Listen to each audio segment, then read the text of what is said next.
cloud. All right, good. Excellent. A little bit about me. I'm Tom Zimmerman. I'm a therapist in Ohio, and I've been really busy um, at the intersection of transformational trauma therapies, how we train you in them, and the complexity of the clients that you work with on really on an average day. My hunch is that most of you are not here because you're so tired of seeing clients with the most trauma just do amazing EMDR like every single session that you're looking for a new way to help people to process trauma because you're bored with seeing them heal in the strategies that you have. My hunch is that many of you are here because you need a strategy to work with people with the acuity that you work with. And Flash can meet people, uh, many people where they are. Flash does not work for every single client, but it's going to work for the vast majority of them, including people with very significant trauma. So we're here to like train you in a version of Flash. I'm not claiming that this version is better or the best or whatever, but I am claiming it is reasonably thought through. Working mechanism wise, I've spent years like thinking about what the heck's going on in this. It's built around a single understanding of how we heal and how we heal in these approaches. We're going to cover that. And it's built with an enormous amount of support for people with complex trauma. And it's meant to be used as an approach to psychotherapy. So this version of Flash, if it fully adaptively resolves memories, then we can use it as a potential approach to psychotherapy because we can list dozens of approaches to psychotherapy that are built around less than the full adaptive resolution of almost any memory you target. So we're going to cover in basically the next 2 hours, we're going to cover this version of Flash um, and the kind of working mechanism behind this version of Flash, proposed working mechanism behind this version of Flash. And then we're going to take a short break and then we're going to come back and practice it together. I'll walk you through Flash and you'll get to try it as a client in a group. So, and again, I'll be leading the group through Flash. So in this 3-hour training, there is no breakout practicum. If you find that this is helpful and you want to do a Flash training with a breakout practicum, then the 6-hour training allows us to practicum this 3 times, right? So you're welcome. You're welcome to join that training if as a kind of add-on to this one, if you would like. Okay, good. All right, when I went to check the printer, I had to add paper. So now I got to go get the second half of what I had printed, and I'll be back in about 20 seconds, and then we'll get going for real. But I'll be right back. Give me a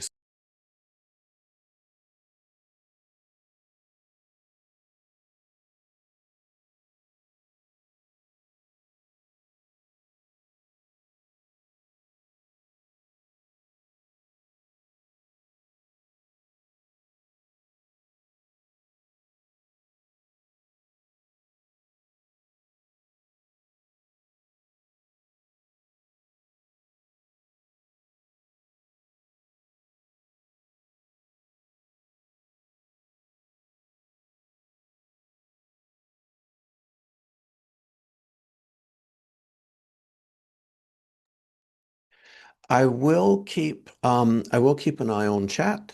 So as you have questions, I'm going to keep an eye out on it, and I may be able to answer those questions as it comes up. I'm going to ask you not to ask case-specific questions until we've covered the foundation of what we're even doing, because that's getting the cart a little bit ahead of the horse. But and again, I'm going to shout out as we do it, as we go through it, I'm going to kind of let you know what page we're on so that you can be on the right page of the PDF as we're making our way through it. And the page numbers that I'm referencing are the page numbers printed on the bottom of the page. It may not be, for instance, we're on page 3 now. It's probably going to be the fourth page of the PDF, but let's look at the number on the bottom of the page is the page number that I'm referencing. So um, I want to give you a little bit of a background on this version of Flash, and a little bit of background on Flash so that you have context for understanding what the heck we're doing. Flash itself was developed by an EMDR therapist about 10 years ago named Phil Manfield. And it was developed in a very specific context where people were really looking at Bruce Ecker's work in a way, and we're kind of thinking about how humans heal. Okay, and EMDR emerged. I mean, Flash emerged inside the EMDR universe to solve a particular problem, which is how do we work on really big memories in EMDR therapy by taking some distress out of it. So what Flash emerged as a way to really remove a lot of heat from a memory so that we could resolve it in EMDR therapy. And then I think what we've subsequently learned is that, well, first of all, that's a weird resource that takes 90% of the distress out of something, isn't it? I mean, what other resource does that? That's just really, really weird among resources. But what we found is that when you do Flash well, it fully adaptively resolves memories really reliably, predictably, consistently when you do it well. So maybe early on, when it was just taking 90% of the distress out of most memories, maybe we weren't doing it in ideal ways. And why would we? It just been discovered. So what this version of Flash is, and again, there's many, many, many versions of Flash. What this version of Flash is a way designed to fully adaptively resolve memories permanently um, to zero distress. Okay. So again, um, Flash is not trademarked, unlike some approaches to psychotherapy, unlike IFS, unlike even the term EMDR, Flash technique is not trademarked, which means that other versions of it are allowed to exist. Okay? So this version's legally allowed to exist. So Flash involves a series of non-intuitive things. Now we're getting to really, really important information. Flash involves two things that people with complex trauma never, ever do. Okay? The first of them is we look at a memory blindingly fast. We get a little bitty, tiny micro slice of the memory at a time. I'm just going to suggest that's not what you do when you ruminate around trauma related rumination. I'm going to suggest that's not what your clients do when they're out there doing trauma. You know what we do? We get activated, our bodies feel a certain way, and then we think about that other time and that other time, and then I can't believe they did that, and you think about the time your father said this thing when you're 7, and then right. So that's what makes sense for us. Let's think about it this way. Have you ruminated at any point this year about something? When you're ruminating, is that ever productive? Do you ever ruminate yourself out of a hole? I don't know that I ever have, but I'm telling you, when you're doing it, if you're ruminating at 10 o'clock on a Saturday morning, it feels like that is the most important thing in the whole universe. There is nothing in the whole world you need to be doing at this time more than like trying to figure out in that default mode part of your brain this particular problem. But we've never done it. So my point is that Flash is really weird. It's non-intuitive. And the problem, we need to basically rethink how we heal because we're from cultures that will endlessly have us cathart or numb or avoid or drug alcohol use, or we're going to try to make ourselves whole by loving a broken man and trying to love them whole. We'll try to make ourselves whole by like being loved in a way that is beyond which another person can possibly love us and take care of us. So these strategies that we use that make perfect sense, right, which comes from the cultures around us, including Disney, right? They never freaking work. So one of the weird things about Flash is you look at the memory so quickly that you're not even sure what's distressing in that little part of it. And then you push it out of your awareness. And even as I say that, do you think there may be parts of you that want to feel it?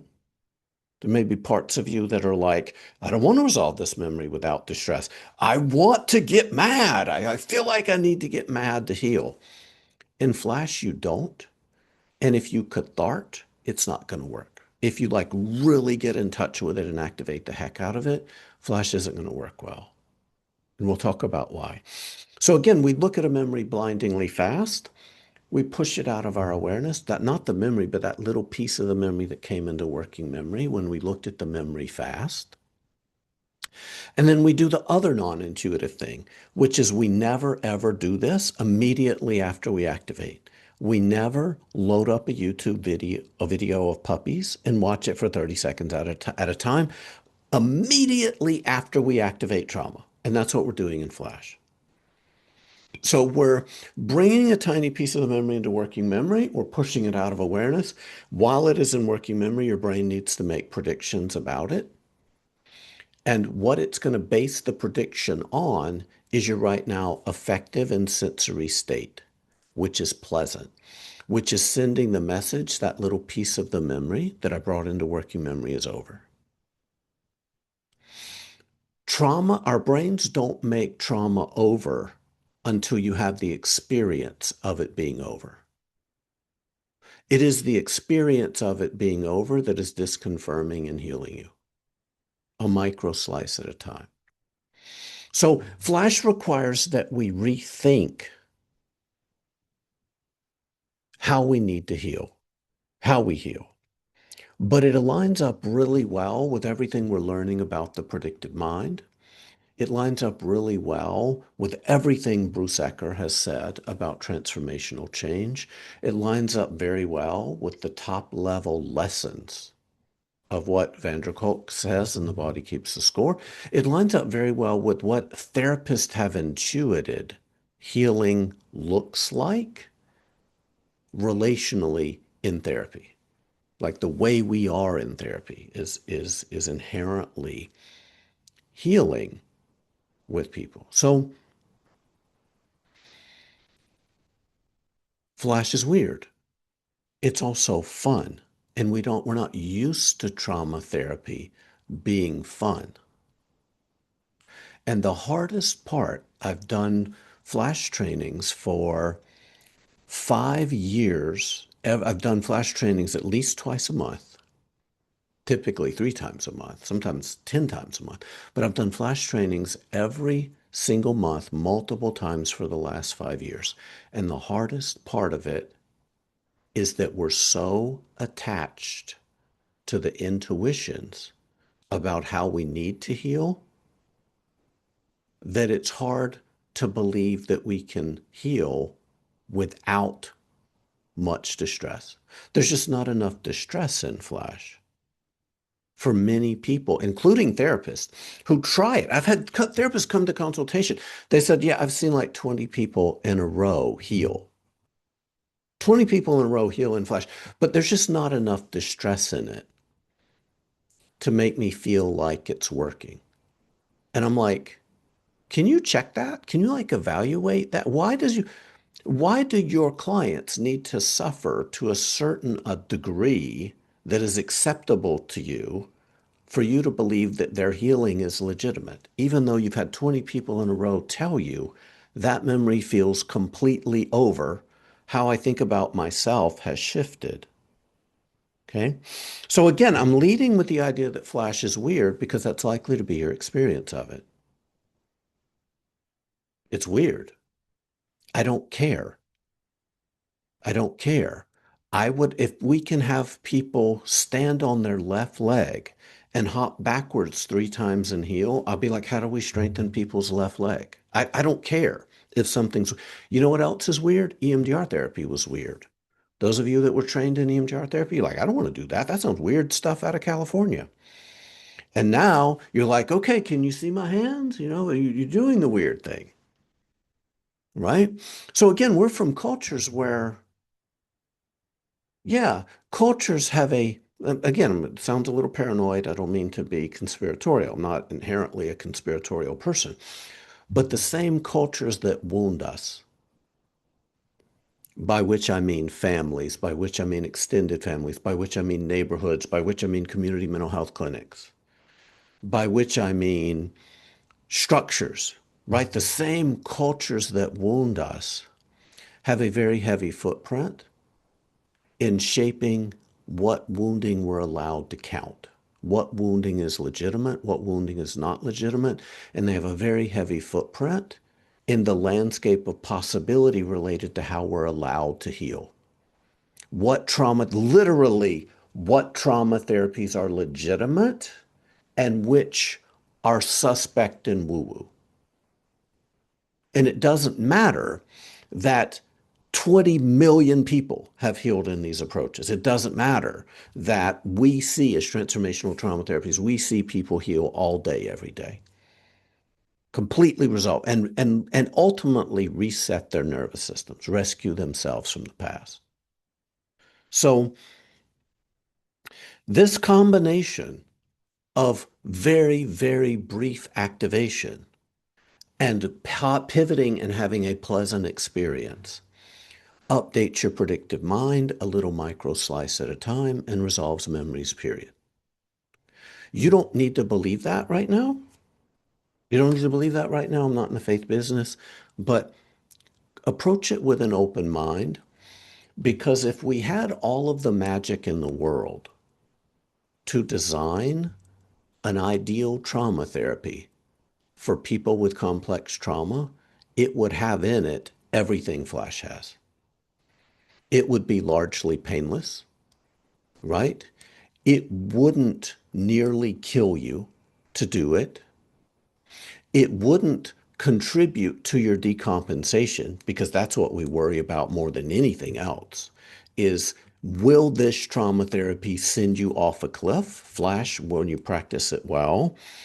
I'm not going to say it can't. I'm just going to say you got to do Flash and your client's got to do Flash really, really badly for it to contribute to decompensation. So it's tolerable. It works with really big stuff, and it is not dependent upon adaptive information at all. And you can do it using YouTube, which is more accessible than Starbucks. So that sounds like something that could go global. That sounds like something that if I'm right, that it's a tool that can work when almost nothing else does, that tool can be in your toolbox and I can teach it to you in 3 hours for free. Okay. On page 4, this version of Flash has 7 core steps. Okay.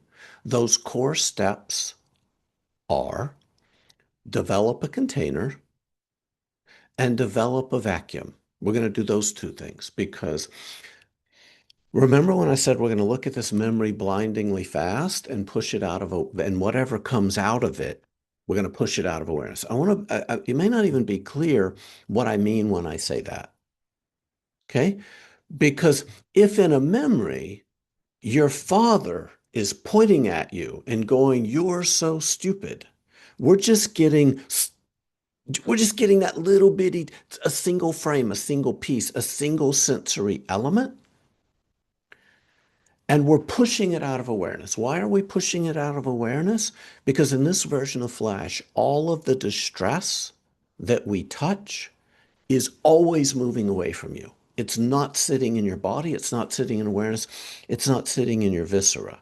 Because if it is and you notice it, it's going to grow. And I don't want it to grow.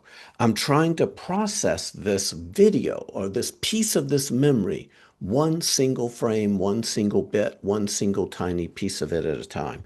And the way we manage distress is by managing time. Okay? Let me give just a metaphorical example. Okay? Metaphorical example, it looks like almost everybody here is in a room or a space or somewhere. Correct? Can you close your eyes for a minute, open your eyes for just a brief second and close it? Can you see one thing in your environment? One thing, only one thing.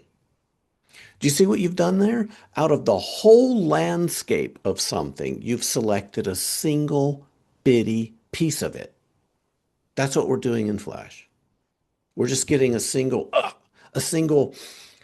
this, stoop, just that little bitty tiny bit. That's what we're getting, a little bitty tiny bit of it. Okay? That thing that comes out, we're going to catch it, contain it, send it far away. And those of you that struggle visualizing, don't worry. We have accommodations for this. And the container can be as simple as this. Can you do this? Can you mind copy me? And just send it away. Do you see what we did? We just send it away. And you know what this does? It sends the message. That little bitty piece of the memory, I've just touched it, but I've sent it away. And I'm not thinking about it. I'm not seeing what else it connects to. I'm not feeling it. I'm not noticing it. I'm not making sense of it. I'm not anything. It's literally moving away from me. And what I'm doing now is I'm looking at puppies on YouTube or bubbly hot pizzas on YouTube, right? Or whatever it is you love. We're watching your favorite highlight clips from The Office or Parks and Rec or whatever else you love on YouTube. And the other container, we're going to develop a container to help send it away. If you can visualize easy, the other container is what happens when distress shows up in the body from that memory. If the stress from that memory shows up in the body, we need to vacuum it out real quickly. So the vacuum resource is a vacuum for body-based distress. And if you're like, but Tom, I'm a somatic therapist. I spend months getting my clients. I do too. I do too. But right now, you're here for the client that you can't get in their body enough to notice, or you're here for the client that you're not about to do EMDR with because they have no adaptive information and no window of tolerance at all. That's right. So that's what we're doing. And we're not making the perfect the enemy of the good. So we're going to vacuum distress out of the body when that distress comes from that memory that we just activated a little bit. So the stress in the body from the memory you just looked at is going to vacuum it. It's going to go in your vacuum canister, and then that's going to go out of awareness. So that is done in step one. Step two, we develop the calm scene, and we're going to develop sensory grounding in step two. Okay. And the calm scene can be anything. It can be any video on YouTube. It can be your favorite playlist of music videos on YouTube, not your breakup playlist, not your angsty, wanting to self-harm childhood bedroom playlist, right? Not, but your dance, your get up and dance, power anthem, we got this playlist, that playlist. Okay. The favorite, so it can be a video, it can be listening to music, or it can be an actual engagement that you're doing. Is anybody here in a room with a dog or a cat? Do you like the dog and the cat? Because some people, you got to ask, because some people are like, no, I kind of hate him right now. He just peed on my shoes and he bit my leg. I'm not a fan of him right now, right? You can love on your dog or your cat as your calm scene. You can literally be petting them with your actual hand while they're on your actual lap or while their heads are on your lap, whatever. That can be your calm scene. One of my clients' favorite calm scenes is they would bring their favorite deli sandwich to session, an actual sandwich wrapped in actual deli paper. Does anybody have a relationship like that with a sandwich? I don't, but this client did. They had this amazing relationship with this sandwich. And the first few rounds in Flash, they're just opening and crinkling the deli paper, right? And then they're smelling the sandwich and processing childhood trauma while smelling a sandwich. And then they cut the sandwich up or cut it in, rip it into pieces. And over the course of the session, they're literally consuming their calm scene. Yes, you can do this with chocolate.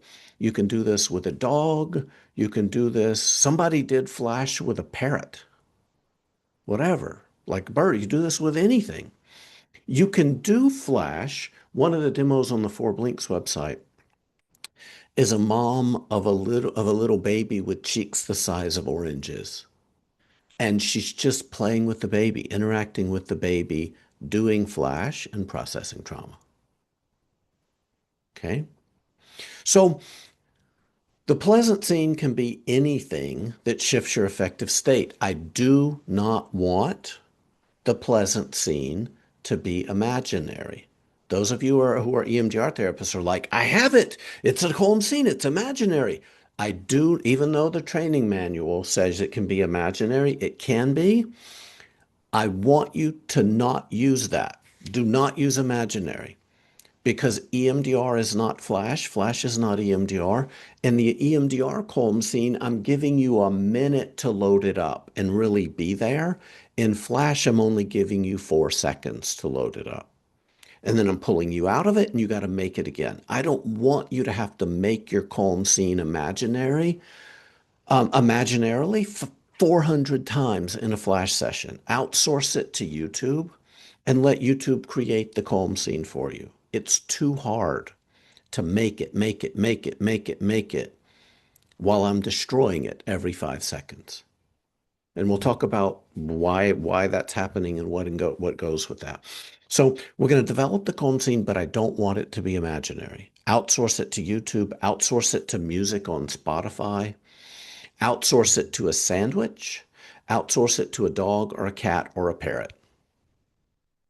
Okay? Outsource it to something your client loves. And you're going to have clients that say, Tom, you know, I hate people. I'm like, okay, good news. There's 20 billion videos on YouTube that don't include people. Let's find some of them, right? There's just, what is it that you like well enough? Well, I like my dog. Okay, what kind of dog do you have? Golden retrievers. Okay, let's find YouTube pictures.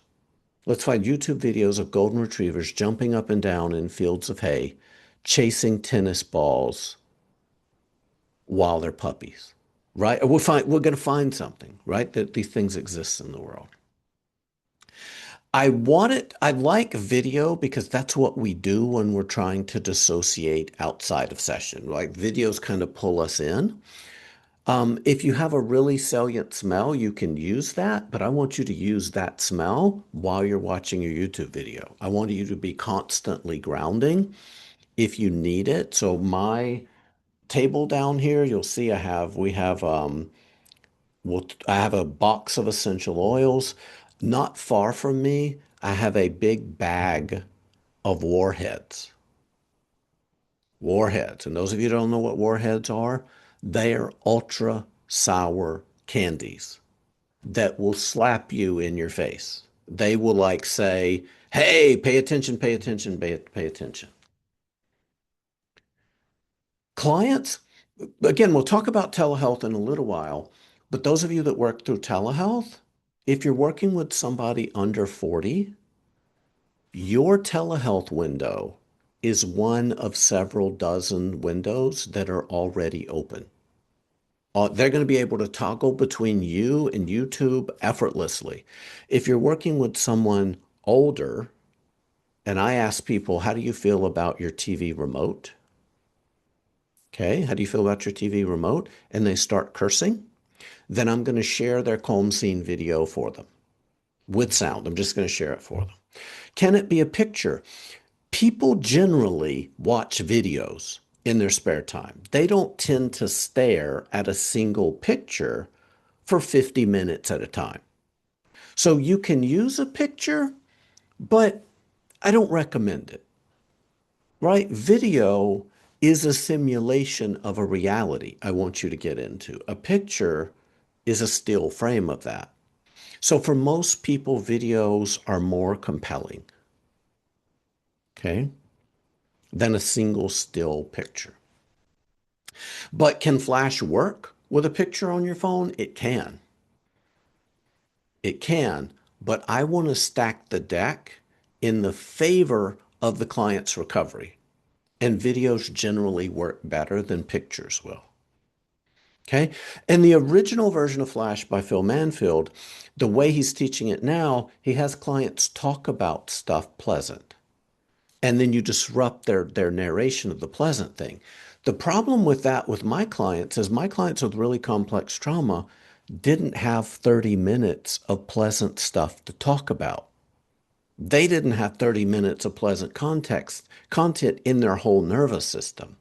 So we're outsourcing the pleasantness to YouTube for those who just don't have pleasant stuff to talk about.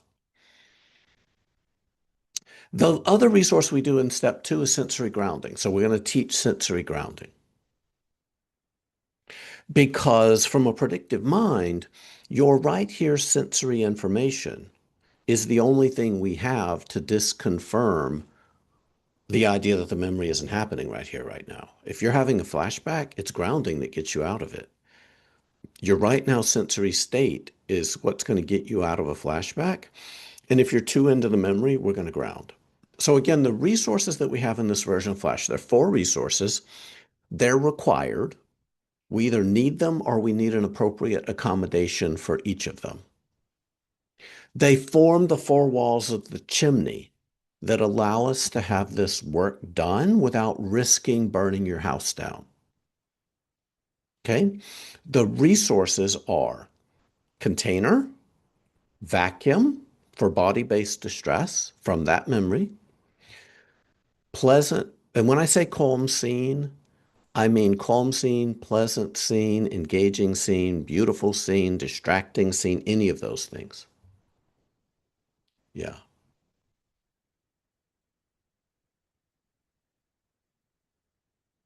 Yeah. So, and the last resource is sensory grounding, which I think you just need sensory grounding to do trauma work, period.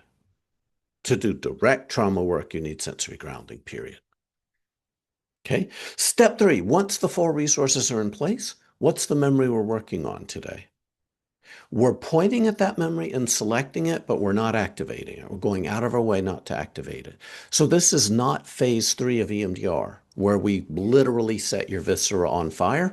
We're pointing at that memory and we're taking our finger down. So what I'm going to ask y'all is there a memory you'd like to work on today?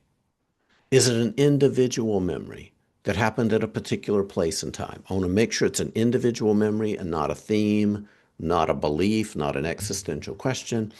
Is there a individual memory you'd like to work on today? Good. And do all parts of you think working on that memory is a good idea? Check. Do all parts of you think working on that memory is a good idea? And if yes, we say good. Just push the general idea of that memory out of your awareness. Look at a blank wall, look at a ceiling, blank it out. Let me know when it's gone. Do you see what we did there? We selected the memory, but you didn't tell me about it. You didn't give me a trauma narrative about it. And if you're like, wait a minute, we're going to process a memory and I don't know all the details of it before why do you need to know? What were you going to do?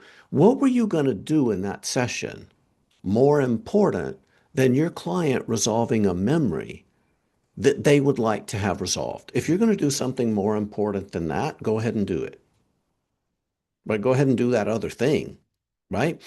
But I don't want, remember how we're trying to bring this memory into awareness a little micro slice at a time? If you start telling me about it, it's going to show up in working memory. The whole memory is going to be in working memory. And then once the whole memory is in working memory, the affect of that memory is going to be in your body. Sensible? And I'm trying to avoid that. We're trying to process this memory a micro slice at a time. And if you give me a trauma narrative, we're not able to do that. Okay. How do you discern an individual memory from a theme or belief without knowing the memory? I just asked the client, is the memory that you want to work on an individual memory that happened at a particular place and time? So I'm confirming that it's a memory, but I'm not confirming the details of what it is. By the way, you can line up targets in prior sessions. Do you know what I mean? I'm not saying you can't do a structured equivalent to your client's phase one in EMDR therapy. You can absolutely line up targets in a prior session. Yeah.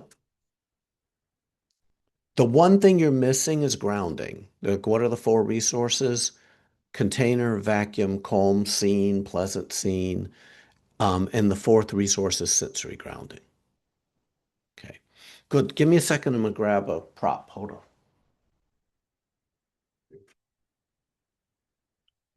So we're used to thinking, we're getting into important information here.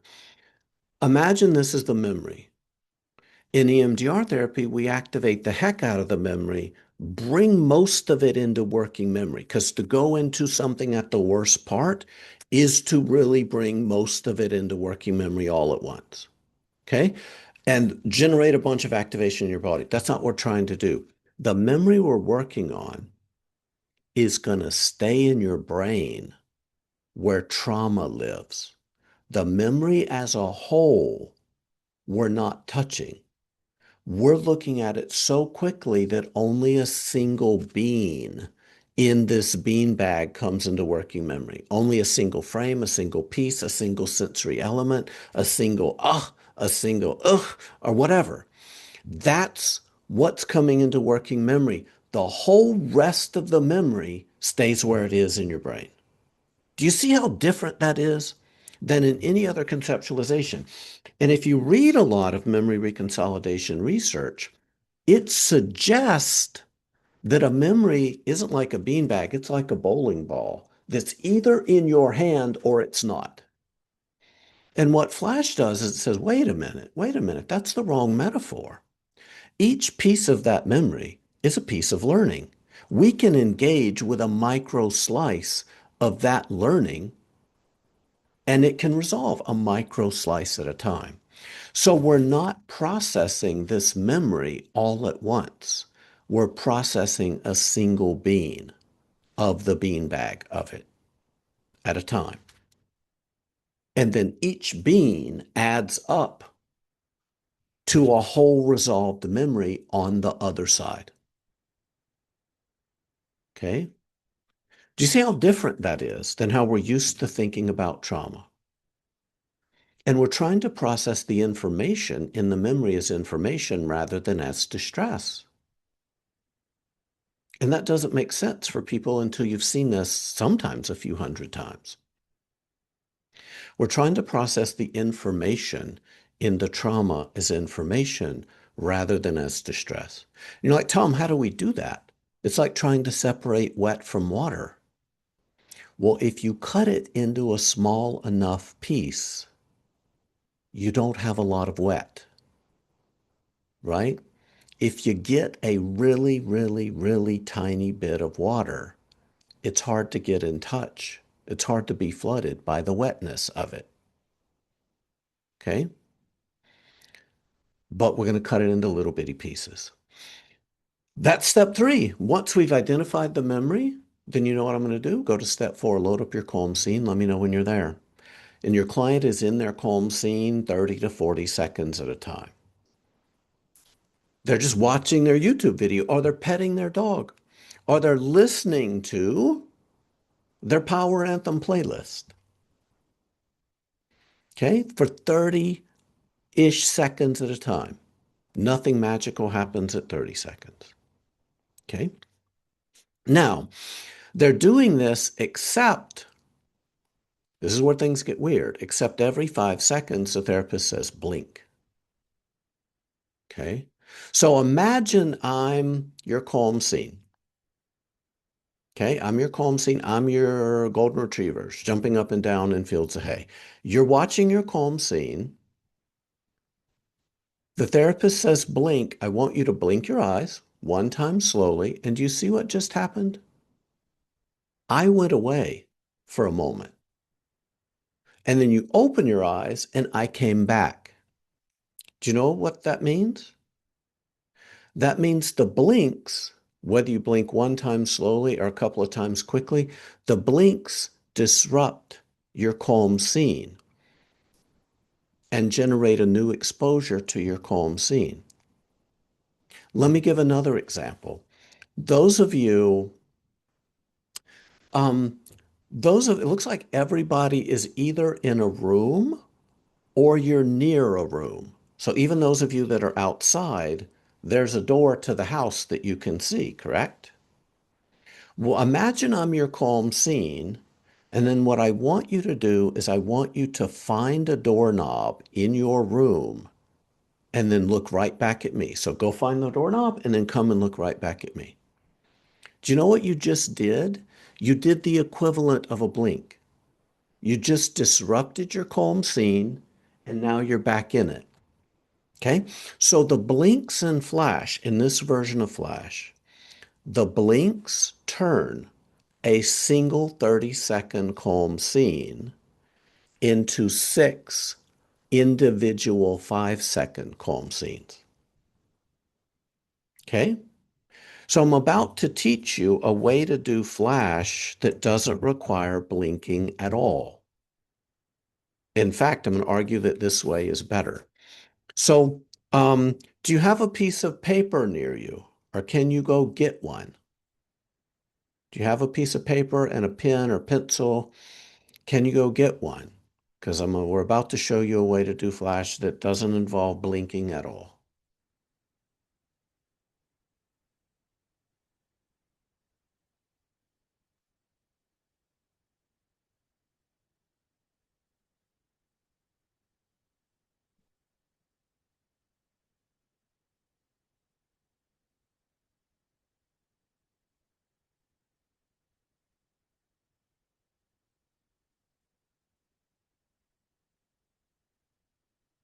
Okay. We'll just wait. There's a few more people that need to come back, but we'll wait for them.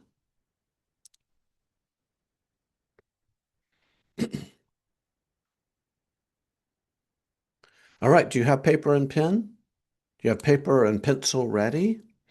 What I want you to do is on that paper and pen, with that paper, randomly write the numbers from 0 to 9 in no order. Scatter them all over the paper.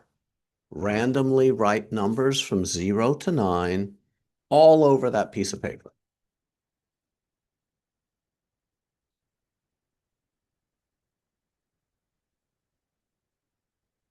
Okay, have you done that? Okay. Now, here's what we're going to do. Imagine I'm your calm scene and you're looking at me. Okay, look at me. And then once you've looked at me for a while, the therapist will say 5. And then you look down, you find the 5, and you look right back at me. Do you see what you've just done? You've done the functional equivalent of a blink. You've disengaged with your calm scene, and now you're back engaged with it. Okay, so do you see how having you look at a doorknob or blinking disrupts your calm scene and then gives you a new experience of it subsequent to that? Okay. By the way, if you want to have fun with this, you know what you can do?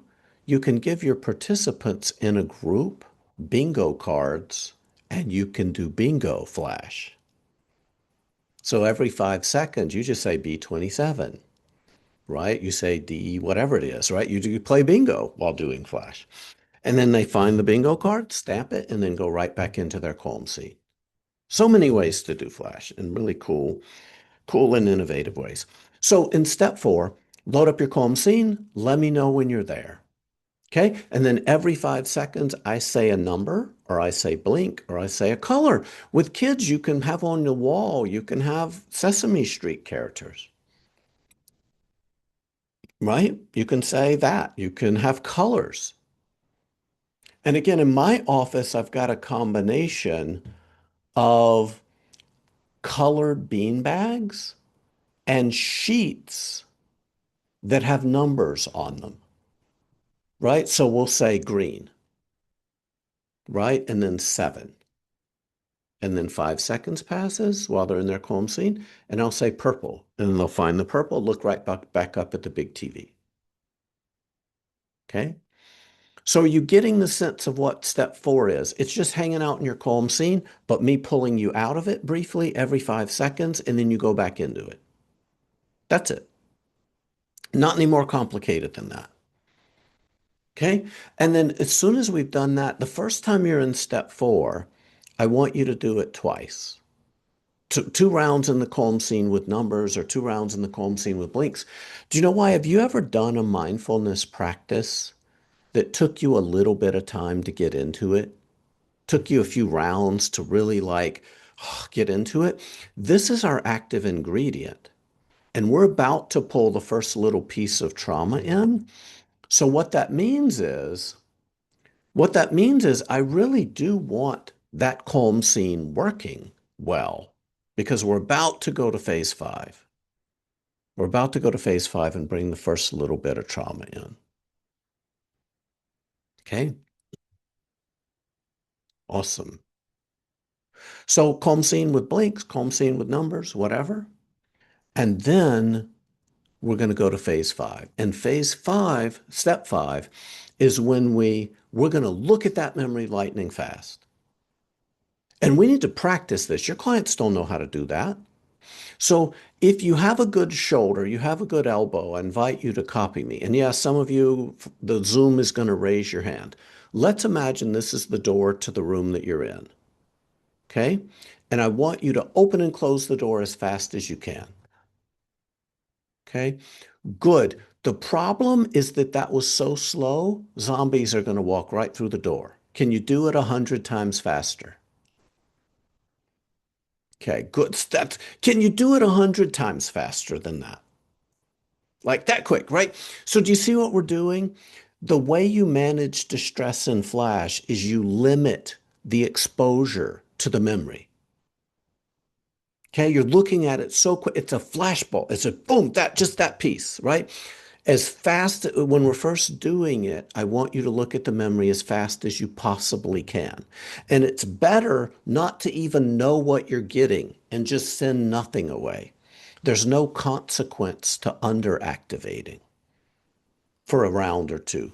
The consequence is you go like this and a whole London street bus flies out and sits on your chest.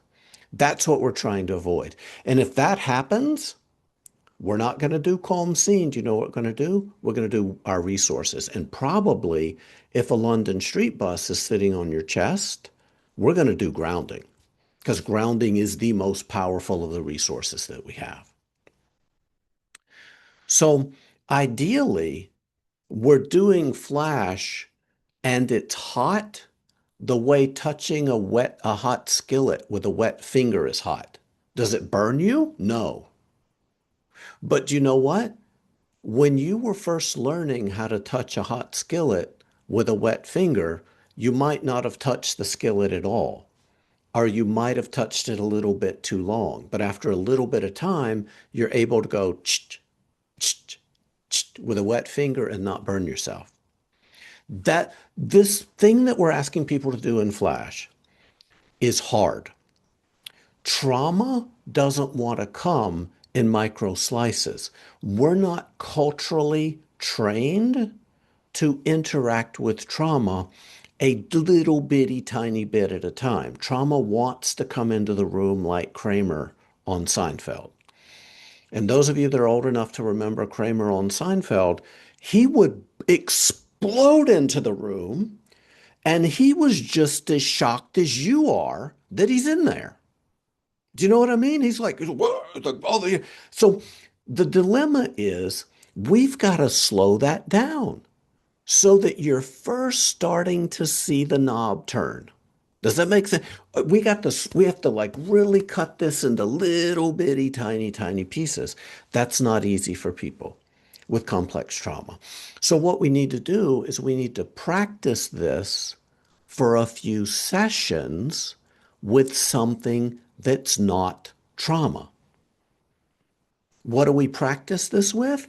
Does anybody here live with a knucklehead? Do you like them? But sometimes they're a knucklehead. Do you have a teen in your house that's teening, right? But you love them, but some Thursday mornings you want to choke them. You know what I mean? So maybe that's what we start with. Something more frustrating than trauma. Maybe we start with something let me put it this way. This is an example I use in EMDR as well. If you need to teach somebody to juggle, you can teach them how to juggle with marshmallows. Does it make sense to teach them how to juggle with marshmallows that are on fire?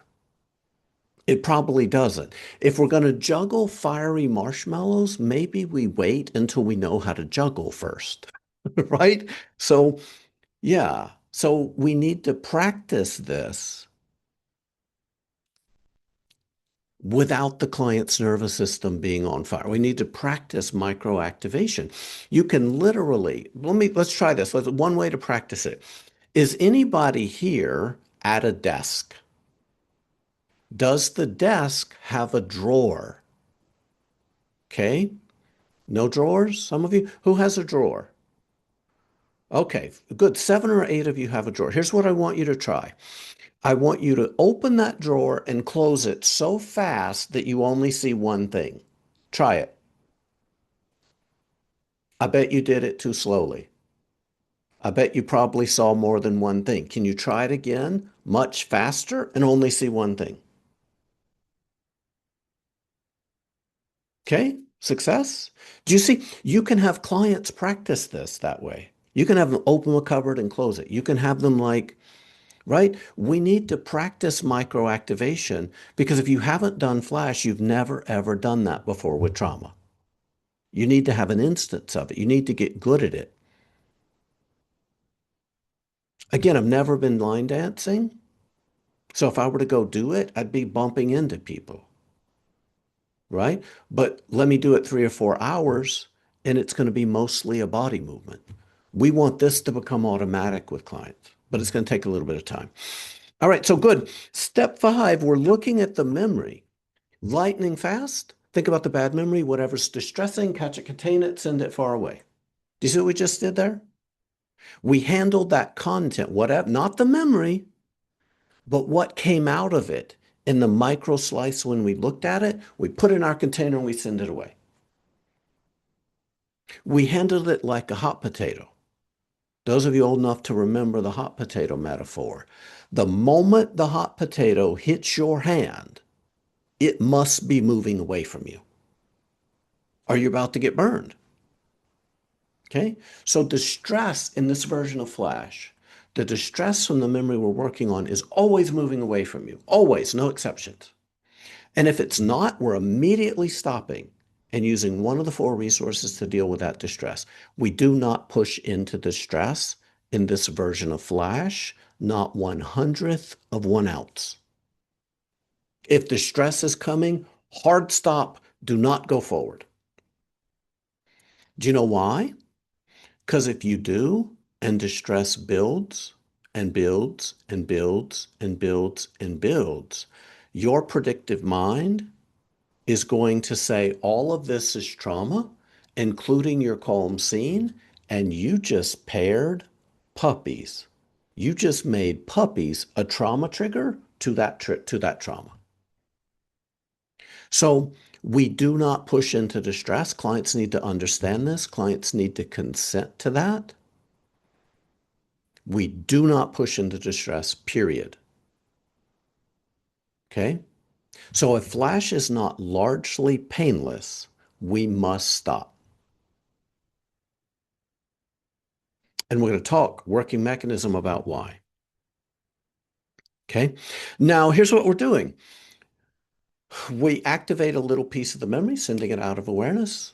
Let me know when it's gone. Good. When it's gone, load up your calm scene. We're in a step 5, step 4 loop for most of the session. Lightly activate, contain, calm scene blinks. Lightly activate, contain, calm scene numbers, whichever way we're doing it. We're doing it with numbers, we're doing it with blinks, we're doing it with doorknobs, we're doing it with Sesame Street characters or colors, whatever we're doing. But we're disrupting your calm scene every 5 seconds so that you can go back into it and have another experience for another 5 seconds, over and over and over. Okay, so we're doing this loop of lightly activate, contain, calm scene blinks over and over and over and over and over until we say, really quickly, think about the memory, whatever's distressing, catch it, contain it, send it far away, let me know when it's gone. And the client's like, yeah, I'm having a hard time. I don't know what's distressing in it. And then, and only then, do we go to the step 6. And step 6, we're now in a step 6, step 4 loop. So what we do in step 6 is we say, now that you're having a hard time finding what's distressing, I want you to play the memory like a video from the very first frame. And let me know with your hand when you find the first little bit of distress. And the moment they start to raise their hand, we're going to contain it with the other. Okay, the moment I see their hand move, I'm going to say, catch it, contain it, send it far away, let me know when it's gone. Okay, so what we've done is we've processed most of the distress in the memory, but now we're going to clean out that memory. And we're going to make sure we're not leaving any distress in it. So they're going to play the memory and they're going to let me know when they find the first little bit of distress. So we played from here to here. They just found distress. Good. Catch that, contain it, send it far away. Let me know when it's gone. Good. Calm scene. Calm scene. 7, 9, 2, 6, 3. 5 seconds apart. Client's finding those numbers, looking at their calm scene. Good. How did that go? Good. That piece of the memory that just had distress in it. Now we're back in step 6. That piece of the memory that just had distress in it, is there any distress in it in this moment? Yes, a little bit. Good. That little bit, catch it, contain it, send it far away. Let me know when it's gone. It's gone. Good. Calm scene. 9, 3, 2, 5, 1. 5 seconds apart. Client's in their calm scene, disrupting it. Good. That piece of distress that you just had in that memory, is there any distress in it in this moment? No. Play the memory forward. Let me know when you find the next piece. Good. Catch it, contain it, send it far away. Let me know when it's gone. It's gone. Good. Calm scene. 39408. 5 seconds apart. Good. That piece of the memory that just had distress in it, is there any distress in it in this moment? No. Good. Play it forward. I just got to the end of the memory. Okay, good. Turn up your sensitivity so that you would notice a 0.5. Okay, turn up your sensitivity, go back, play it again. Let me know when you find the next little piece of distress. Oh, shoot. No, no, no, it's good. Catch it, contain it, send it far away. Let me know when it's gone. It's gone, good. Calm scene. Calm scene, 3, 5, 4, 2, 6. How did that go? Good. That piece of the memory that just had distress in it, is there any distress in it in this moment? No. Play it forward. I just got to the end of the memory. Okay, good. Go back, play it again from beginning, and let me know if you find any little bit of distress, even a tiny bit on any channel. No, no. That's when you're done in this version of Flash. Okay. And I have a client that's in her 70s. We've been doing this through phone because she doesn't have a smartphone, right? We've been doing this through a phone connection for the last few years. In her 70s, Linda Johnson era trauma. And she gets to the end of the video and she's like, I believe we've done another one. I believe we've done another one. Isn't that cool? Right? So that's an overview. There's no suds in this version of Flash. Do you know why? I want the memory to stay in your brain where trauma lives. For me to ask you to check the suds would be to ask you to weigh how much awfulness is still in it and now pretend like you didn't just do that. Does it make sense? The suds in EMDR is an activation strategy. I don't want you to do that in Flash because what I'm trying to avoid in Flash is you overactivating the memory to begin with. That's my biggest worry is that you're going to overactivate the memory and then you're not going to have a disconfirming enough experience for you to heal. Okay? So I don't want you to check the suds. Checking the suds in Flash is about therapist anxiety. You don't need to know. What you need to know is that the client is doing what you're asking them to do. And if they're doing what you're asking them to do, and you have most of the hour, there is a 90+% chance that that memory is going to resolve. If you've been working small and really taught them how to do this, the fifth plus session onward, there's an excellent chance in every single session that this memory is going to. Yeah, how big or small of the memory? We're starting, I want your first 3 or 4 targets to be not trauma. Not trauma, just frustrations, irritations, mild things, very mild things, because I need you to do the things in Flash well. And then once you can do the things well, we can start to work on big things, including the attachment wounds that most broke you in childhood. The attachment wounds that most broke you in childhood, once your client can do what I'm asking you to do in Flash effortlessly, they are going to clear most of the time in a single session.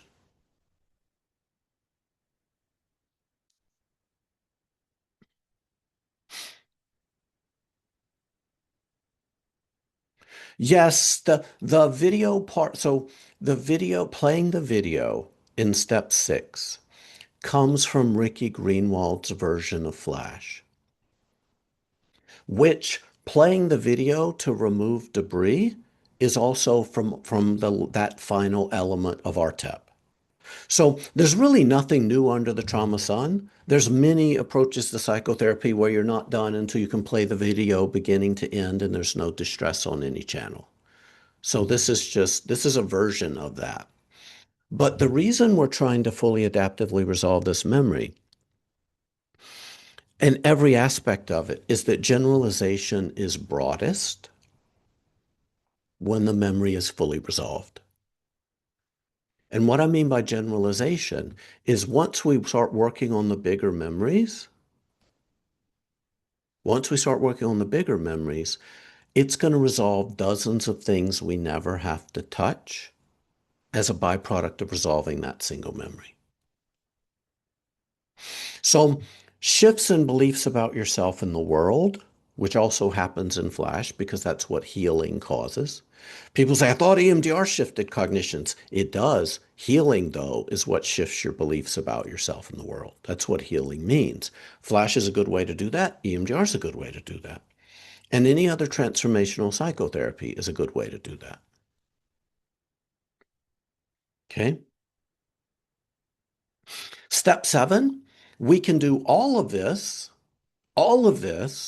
we can do with a future scene. Once we've resolved a past memory, you can do you know what? Anybody here live with a knucklehead? Yeah, you live with a knucklehead? Guess what? They're going to be a knucklehead 2 weeks from now. And imagine a teen going, oh, why you gotta, or whatever they're going to do, or a partner going, why do you have to always be so dot, dot, dot, right? Do a future template of that scene. And that when it happens, you're going to have your power back. Just because they're doing their crazy dance, you don't have to join them. And that is transformational learning in and of itself. So, how do you do a future scene? Can you think of a future scene related to the past memory that is not catastrophic. So we're not killing off your new husband, right? We're not no dogs are getting sick. You know what I mean? Where nobody gets cancer. The future template is not catastrophic. It's something that's likely to happen. Okay? Good. We identify it, fill it out a little bit, and we push it out of awareness. You know what we do? Good. Lightning fast, think about the future scene. Whatever's distressing in this millisecond, catch it, contain it, send it far away. When it's gone, calm scene. 29036. How did that go? Good. Okay, very quickly, think about the future scene. Whatever's distressing in this millisecond, catch it, contain. We do this until you can't easily find distress in the future scene, and then we play the video of the future scene until you can play the future scene beginning to end and there's no distress on any channel. Okay, so once you learn how to do Flash using the steps 3 to 6, the step 7 is just a replay of that, but instead of saying, think about the bad memory, you say, think about the future scene. It's the same process, just crammed into one step. Okay? Questions about the steps themselves. We're going to go through them more slowly in a moment.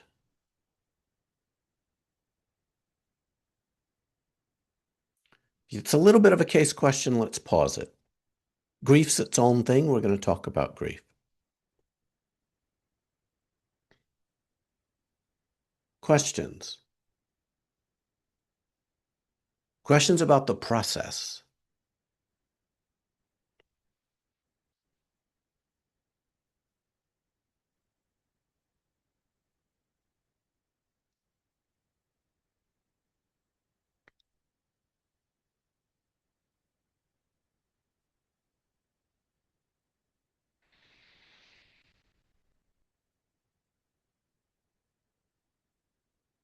Okay. What we're doing in step 6 is we're saying play the video from the very beginning and let me know when you find the first piece of distress. Okay? I'm not asking how much distress. I'm just asking the first piece of distress. And we're going to digest that piece of distress until it's gone by subsequent rounds of calm scene with blinks. Okay? So I don't care how distressing it is. We're just going to, yeah. Is there any limit to step 4? The limit is how long you have in the session. We're going to be in the step 4, step 5 loop for as long as we have in this session. Okay? The blinking is inside the calm scene. Every 5 seconds, the therapist says blink or says a number. And when the therapist says blink, the client blinks. And then they go right back into the calm scene. Or if you say a number, again, the numbers, imagine I'm your calm scene. Is everybody looking at me? Okay. 5, I'm puppy jumping up and down in fields of hay. 7, find the 7 on your sheet and look right back up at me. That's the equivalent of the blink. So the calm is inside, the blinks are inside the pleasant scene. The blinks turn a 30-second exposure to your pleasant scene into 6 5-second exposures. Okay. And why am I doing numbers instead of blinks? Because some people blink like this and some people blink like that. And I don't know that that is disrupting your concentration on your calm scene enough to give you a new reinforcing experience of it. But if you look away and you find a number and you look right back at that calm scene, I know you've disrupted your calm scene enough. So blinks are, from this view of working mechanism, which we're going to talk about in a minute, the blinks are a little bit, they're not concrete enough for some people to clearly disrupt your calm scene. I want a clear disruption because I have a pretty good sense of what's going on in this version of Flash from a predictive mind point of view. So let's take a, yeah, claps would work. You can look away from your calm scene, look at your hands, clap, and go right back in. We've done this with dancing in a dancing mindfulness training. We've done this with dancing where everybody's just dancing. And then when we do the equivalent of the blink, we just either clap, stop dancing for a minute and clap, or some people hop. They just hop. And then that is a disruption. That's enough of a disruption to disrupt your dance long enough to where you have to start dancing after the hop or after the clap or whatever. Yes. Following each disruption, the client returns to the calm scene. When we're in step 4, you're in your calm scene only. The only time I'm asking you to think about the memory is when I'm explicitly asking you to think about the memory.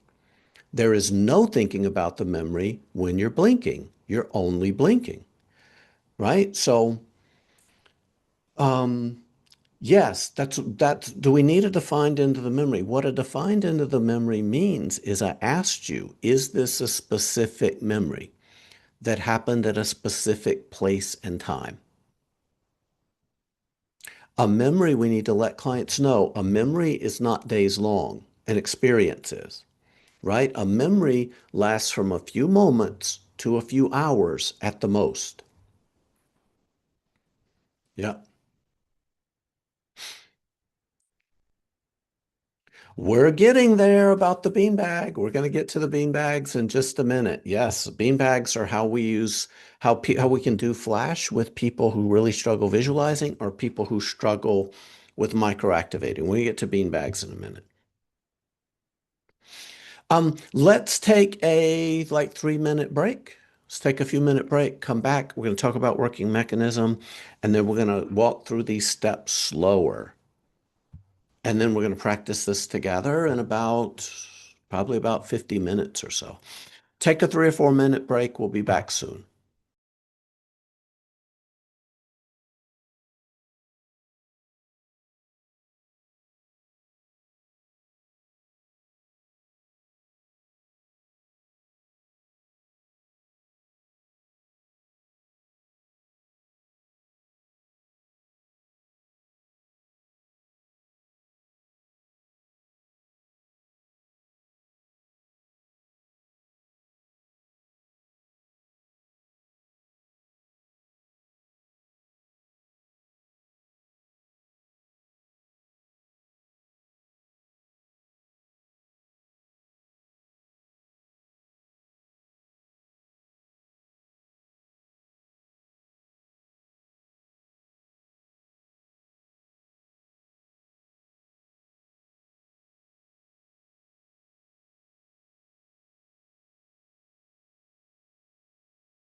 All right, welcome back.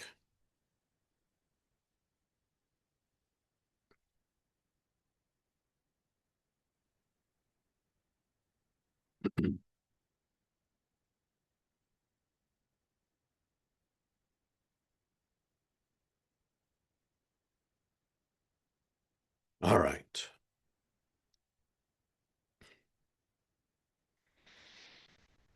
It may seem like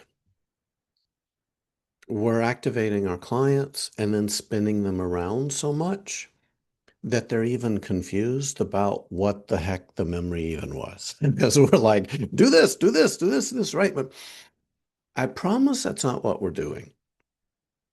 And to explain like why Flash works in this version, different versions have different opinions about how people heal. But to explain why this version of Flash works, I need to introduce the concept of the predictive mind.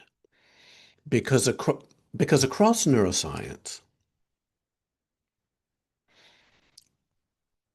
the mind now, in many branches of neuroscience, they're understanding the mind differently than how we did 15 years ago, or 30 years ago, or 50 years ago. And therapists are still using triune brain language to understand trauma. And again, I've taught triune brain as a part of EMDR trainings and other trauma trainings for 5, 6 years, right? It's just it's part of our kind of brainstem, limbic brain, neocortex, three brains, three separate brains fighting for control over what to do.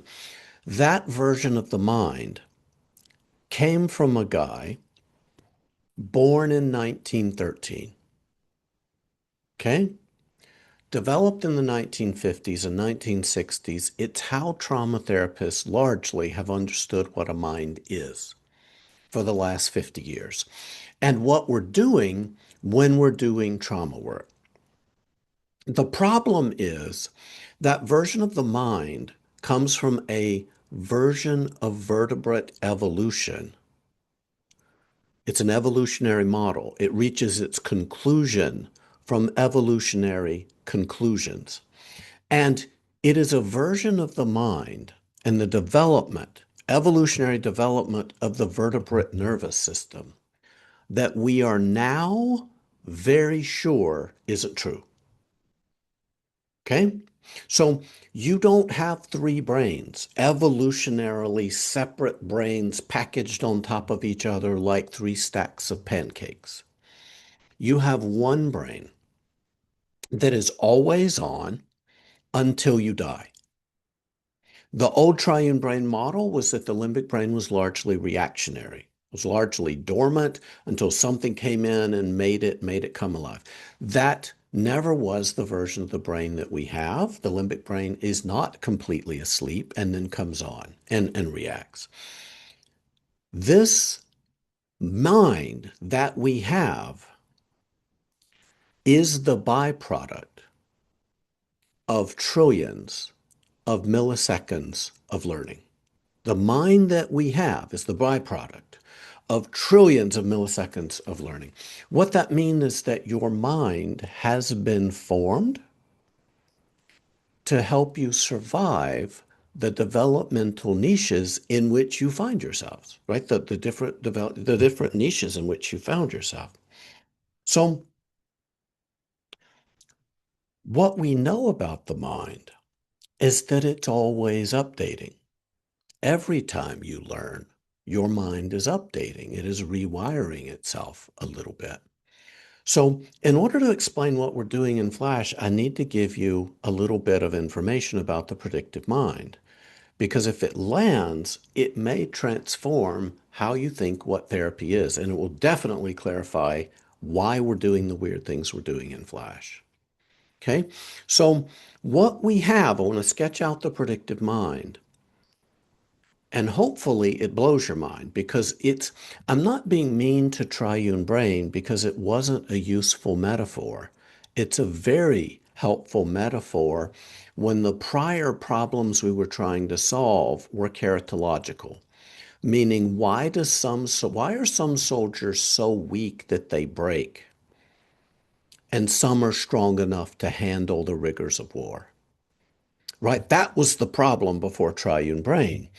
And that was the problem before triune brain. Triune brain came along and said, look, this is just your mind. Your mind is running 150 million year old software. This isn't about you. This isn't about your character. This is just what a mind is and how it works. Okay? I'm not being mean to triune brain. I'm just saying that the metaphors of a predictive mind are far more compelling and have a lot more to say about how we should do psychotherapy. Because to be honest, if you've got a central part of your mind that's running the show, that's running 150 million year old software, we're kind of screwed, right? The best you're going to be able to do is tamp that down so that the more rational parts of your mind are going to be able to work. So I would say, I would say, the reason I'm excited about the predictive mind is that it lines up with what neuroscience currently says a mind is. And I think we should teach the neurobiology of trauma in ways that are recognizable to modern neuroscience, not neuroscience of the 1950s and 60s. So, so in our minds now, this model of the predictive mind, we've got a model of ourselves and the world made of everything we've ever been through. Okay, you have a model, experiential model of everything you've ever been through deep, deep in your mind. Okay, it's where all your words are. It's where it's where everything you've ever been through is. It's the model of yourself in the world. Okay. The ability to understand anything that I'm talking about means that we share some similarities in our models. Okay. What I mean by that is suppose that this was a Taco Bell managers meeting. You thought it was a Taco Bell managers meeting and you got the wrong Zoom code. You probably spent an hour and a half very confused, right? Because you had a model in your mind that's preparing you for a certain type of meeting and Tom is talking gibberish. Okay. So this model of the model of ourselves in the world that's in our mind makes guesses, it makes predictions about what it thinks we're about to sense. And those predictions from the model of yourself in the world are sent deep in your brain down toward the sensory regions of your brain, where information coming in from your senses meets those predictions. And when they don't match, prediction error is returned. Okay, let me give an example. Your ability to understand every single word that I'm about to say depends upon our shared taco. Did you feel that prediction error? Did you feel that? What the heck? Taco? That's your mind had already predicted an array of words that would make sense to end that sentence. And the word that I used didn't make sense. And your mind probably went, wait a minute, he said he was about to mess with me. Taco Bell, taco managers meeting. I think this is how he's messing with me, right? So our mind's perception begins with your brain's guesses about what you're about to sense. Okay? By the way, we know this. Do y'all know you have a blind spot in your eyes, both of your eyes? You have a blind spot. And I have a demo where there's a solid black bar, and in the middle of that bar, there's a big black circle. And when you line up that black circle with the blind spot in your eye, Do you know what happens? Does anybody knows what happens to that circle? It's replaced by a solid line because that is your brain's best guess about what it thinks that circle's going to contain. You have a blind spot where your optic nerve comes in, and it is a non-trivial space. You have a spot like that big in your vision, right? Your other eye fills it in when both of your eyes are open, but when only one of your eyes are open, that blind spot is being filled in generatively by your mind's imagination. And you don't notice it. You're blind to it. Do you know what that means? Your mind is constructing all of the sensory reality for you. And perception is an interplay between prediction and sensory input information. Okay? My point is that what we have is we have a brain that predicts. We have our right now sensory information, including our interoceptive state. So it's not just what we're sensing in the outside world, it's what we're sensing in our interoceptive state as well. And when your predictions don't match incoming sensory information, prediction error is returned. And prediction error signals can do one of two things. They either spawn a new revised cast of predictions, or they update the little bitty piece of the model of the world from which the predictions were originally generated from. Okay, so your mind, let me give an example. You're walking through your yard, you see something brown, and you go, oh, because your mind has predicted a snake.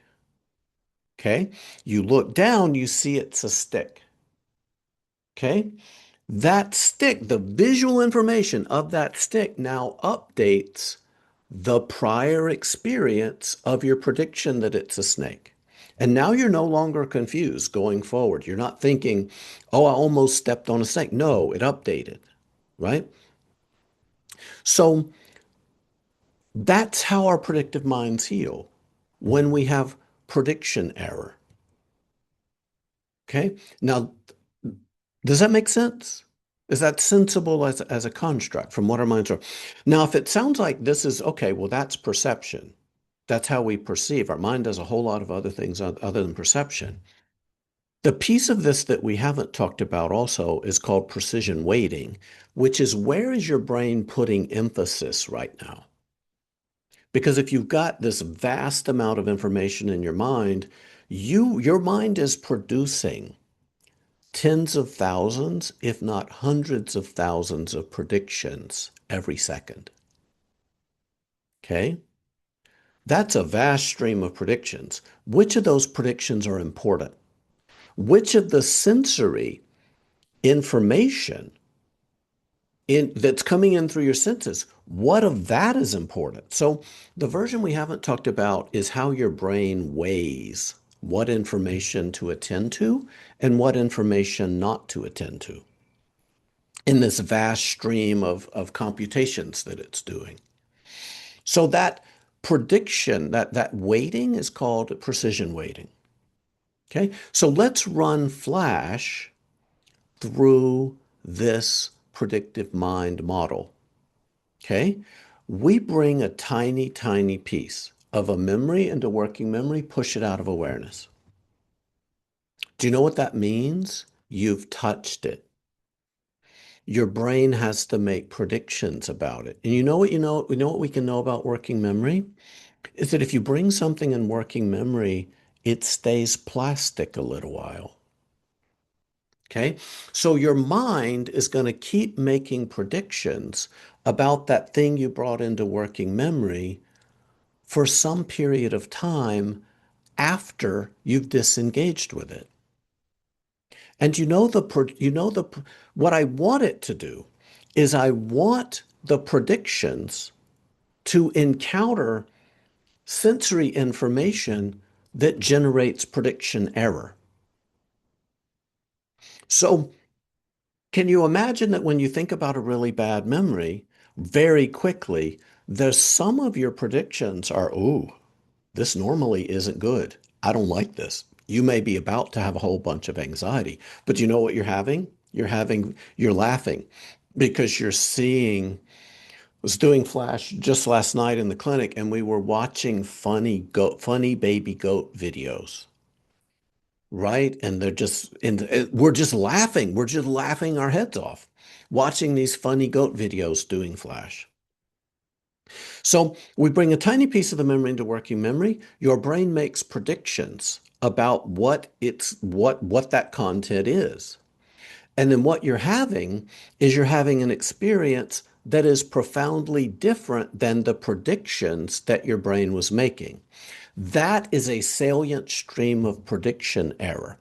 And by the way, we're not just doing this once. The blinks give you 6 experiences back to back to back just to show you, not once, but to show you 6 times back to back to back to back to back to back that little piece of the memory isn't happening right here, right now, because it's not happening in your sensory system and it's not happening in your interoceptive system. It's not happening in your viscera and it's not happening in your right now sensory system. And then we bring the next piece in, and then the next piece in, and then the next piece in, resolving each little bitty micro slice of the memory as we go along. And whatever piece doesn't get fully resolved, don't worry. If we do a round in the calm scene with blinks and that piece of the memory doesn't get fully resolved, we never bring the container back. We only get distress from the memory. Whatever didn't get resolved is about to show up in the memory again. It's going to show up in subsequent checks, or it's going to show up in our video when we're digesting whatever debris remains. So we never bring the container back in this version of Flash. So we heal across prediction error. But what's the problem with trauma? We can tell people from the predictive mind, your mind is always changing. I believe that you can heal. It's just the trauma parts of it are sticky. Do you know what trauma is? It's salient learning. Do you know what salient learning is? It's an experience that has a magnet in it. It's like, pay attention to me. I'm important. It wants to pull you in. Y'all felt that, haven't you? You felt the pull of that trauma. Your clients have felt the pull of that trauma. Do you know what happens? Your clients have activated that trauma 25,000 times and not had a disconfirming experience. They've had a confirming, reinforcing experience. And we heal and we update only when we have prediction error. Okay? So Flash generates prediction error over and over and over and over and over. And by the way, if you think that this predictive mind only applies to like memory or only applies to perception, everywhere we look in the mind, almost everywhere, all of my ability to smoothly have motor movements depends upon tens of thousands of prediction error signals happening in fractions of a millisecond. Our ability to move, our ability to learn, our ability to master language, our ability to perceive anything. Our minds use a model, prediction error, and weighting to regulate all of our allostatic mechanisms. From sodium to body temperature, almost everywhere we look in the mind, we find model prediction error, and some version of weighting. Do you know what that means? What that means is this seems to be fundamental to what a human nervous system is.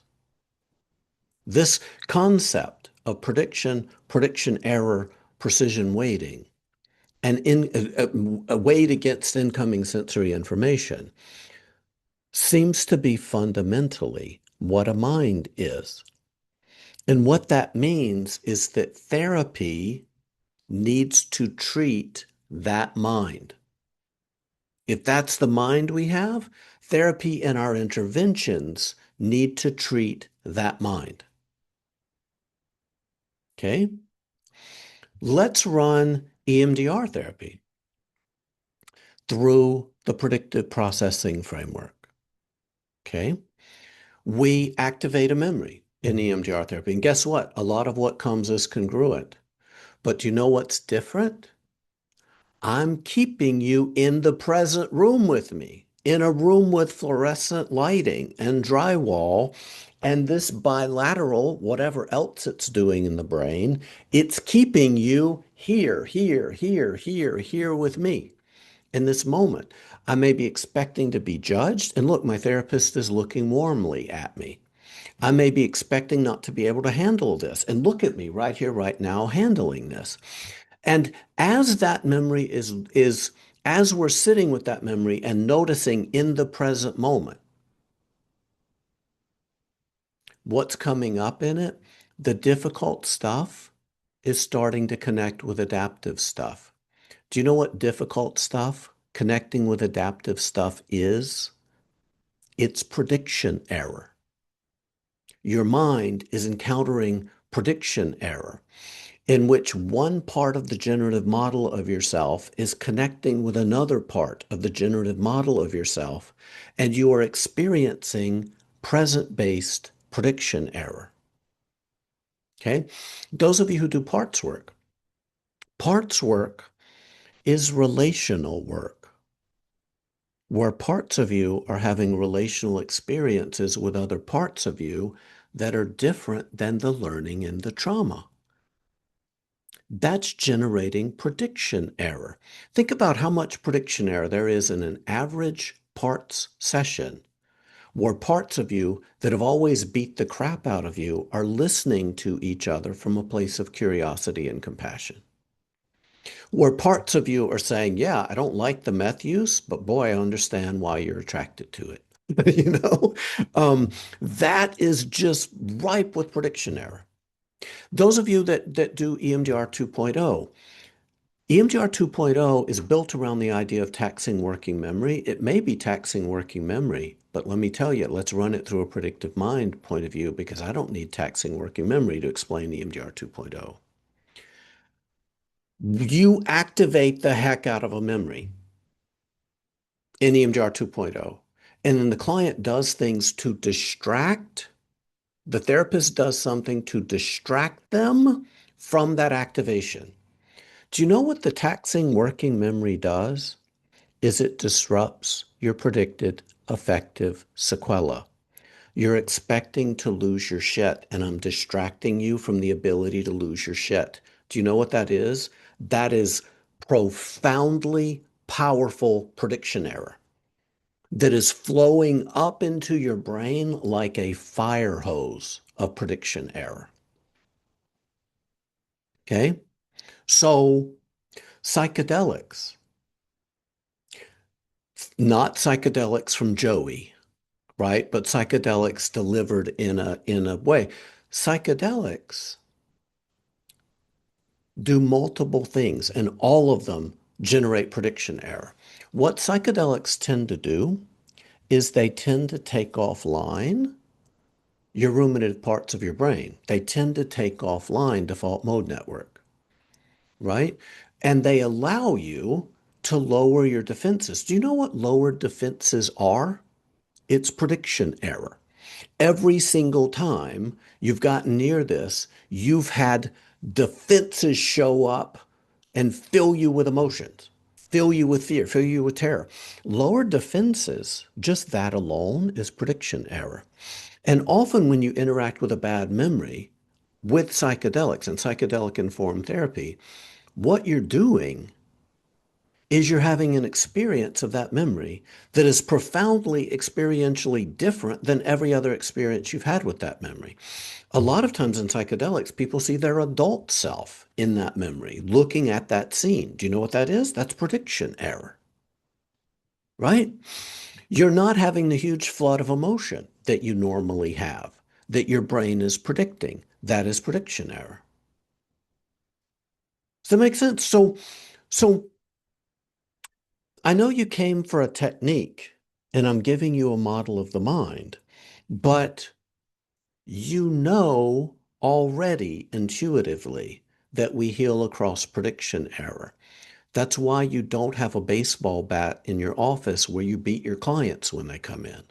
We're trying to hold them, and we're trying to hold their nervous system in a way that generates prediction error.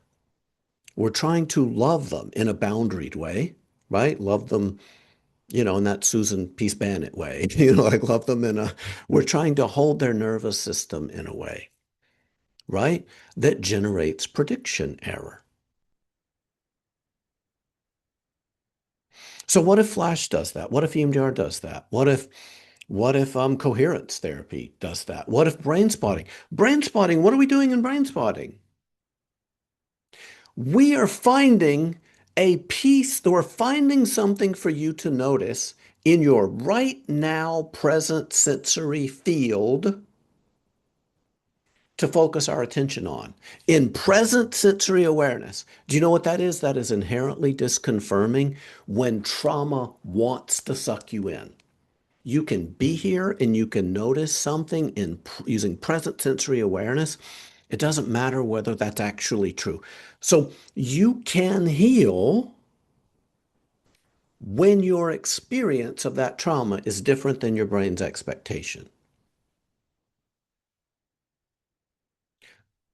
Exposure therapies do not heal until your experience of that exposure becomes different than your brain's expectation. You can acclimate, and you know what acclimating to the exposures generates? It generates prediction error. But if you're having the same experience over and over and over and over, that's not generating prediction error. Long story short, therapy needs to help people have experiential prediction error. And Flash is awash in it. Okay? This is really compatible with Bruce Ecker's stuff. It's just predictive mind's way up here. It's top level stuff about what a brain is. What Bruce Ecker says is if you want to update salient information, you need to activate a piece of it and then have the client sit with an experience that disconfirms the expectation in it. Do you know what disconfirms the expectation in it? Bruce Ecker calls it juxtaposition. Do you know what that is? It's prediction error. Prediction error all day long. What Bruce Ecker's been saying, I don't know how he does it. He's all over the world saying the same thing for the last 18 years to every single audience over and over and over and over and over. I don't know, it's a good time to be Bruce Ecker because he's been right for a long time when it comes to how our nervous system heals and updates. He's annoying though because he says this is how you heal, but I do it the best. I'm like, dude, come on. If this is what a brain is, there's multiple ways to do it, right? So, um, good. So, how does all that sound? Does that sound a little bit weird? It's okay if it does. EMDR therapists, this shouldn't be that big of a sell because every single time you've seen somebody heal in EMDR therapy, you saw them encountering prediction error. I was just a kid. This is this isn't my fault. Every single time you're watching their nervous system heal themselves using internal prediction error. Okay. All right, page 6. Flash in a crisis context. Guess what? The memory just happened. Where is it? How are we going to process this? If it just happened and it's in working memory. If it's in working memory, it's all over your body. How are we going to bring a little piece? No, we need to ground. So if you want to process a recent memory, you need to begin session by grounding, grounding, grounding, grounding. Get that memory far enough away from you so that you can bring a little piece of it into your mind at a time. So when your clients are really activated about something, you have to ground first. What a fully processed memory looks like. Zero distress, more adaptive thoughts about yourself and the world related to the memory, and a clear body scan. That happens in Flash too. We just don't need to inquire about all of those things because when you can play the memory from beginning to end, there is already a positive belief about yourself installed, and we never had to inquire about it. After Flash, ask your clients, is there something you believe more positively about yourself related to that memory only? And they're going to tell you yes. Ask them what it is. They're going to tell you. And then ask them, do you believe it a little bit, a medium amount, or a whole lot? And they're going to tell you, I believe it very, very strongly. Do you know what that sounds like? That sounds like you did some healing. Yes, page 6. The memory feels like it happened when it did. It doesn't IMAX into your awareness. It feels to all parts of you like it's over. The memory gets inserted into your timeline and behaves like a memory from that developmental era should behave. It behaves like a memory, the memory from when you're 4 years old should behave, which if you were 4 years old, most of it will disappear. Okay? Because memories from when you're 4 aren't supposed to be remembered like IMAX videos. Okay? Intrusive symptoms stop. And that reprocessed memory generalizes to other territories when you fully resolve it. If you just desensitize, generalization's hardly going to happen at all. If you fully adaptively resolve it to zero distress, clear, you could play the memory beginning to end and there's no distress on any channel. That's the equivalent of a SUDS of 0. It's also the equivalent of a VOC of 7 and a clear body scan, but you're going to need to inquire that with your clients to believe it.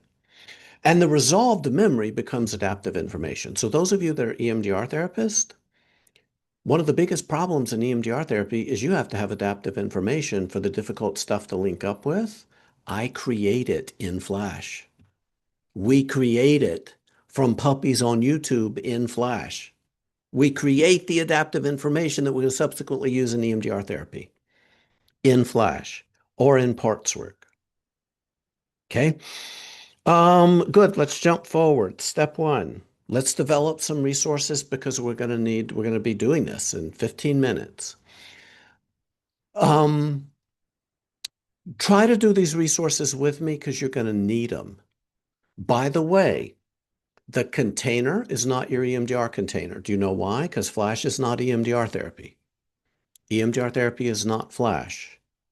There is nothing that understanding Flash is going to help you be a better EMDR therapist. It's not oranges and mandarin oranges. If EMDR is an orange, Flash is a kitten, and it is not an orange kitten. It is a gray kitten. There is nothing that we're going to borrow from EMDR therapy. There's nothing that's helpful for EMDR therapy for Flash and vice versa. So no shortcuts. Let's develop a Flash container because how we're using it is going to be completely different than how we're using it in EMDR. You're using your Flash container 47 times or 39 times in a single session. You're using it once or twice in an EMDR session. Okay? So who here struggles visualizing? Anybody here have a hard time visualizing? Okay, good. Skip this. Skip this resource. We're going to come back and do an accommodation for you. Okay? Because we need to stop that. So Michelle and Amy, when y'all got EMDR trained, and did you tell the person you were working with, I struggle visualizing?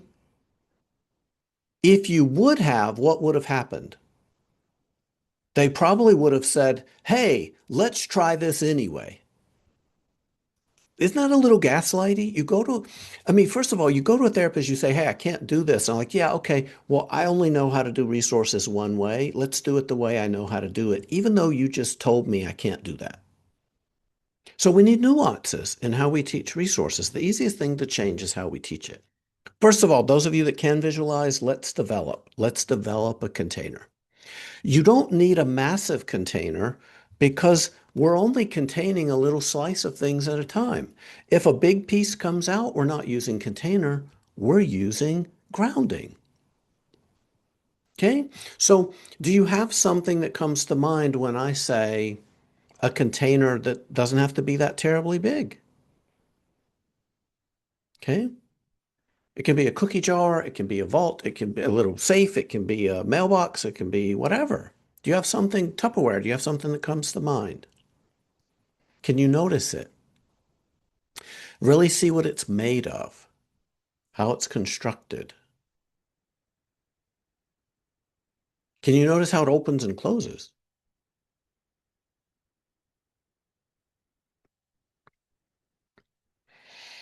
And can you put a blank piece of paper in it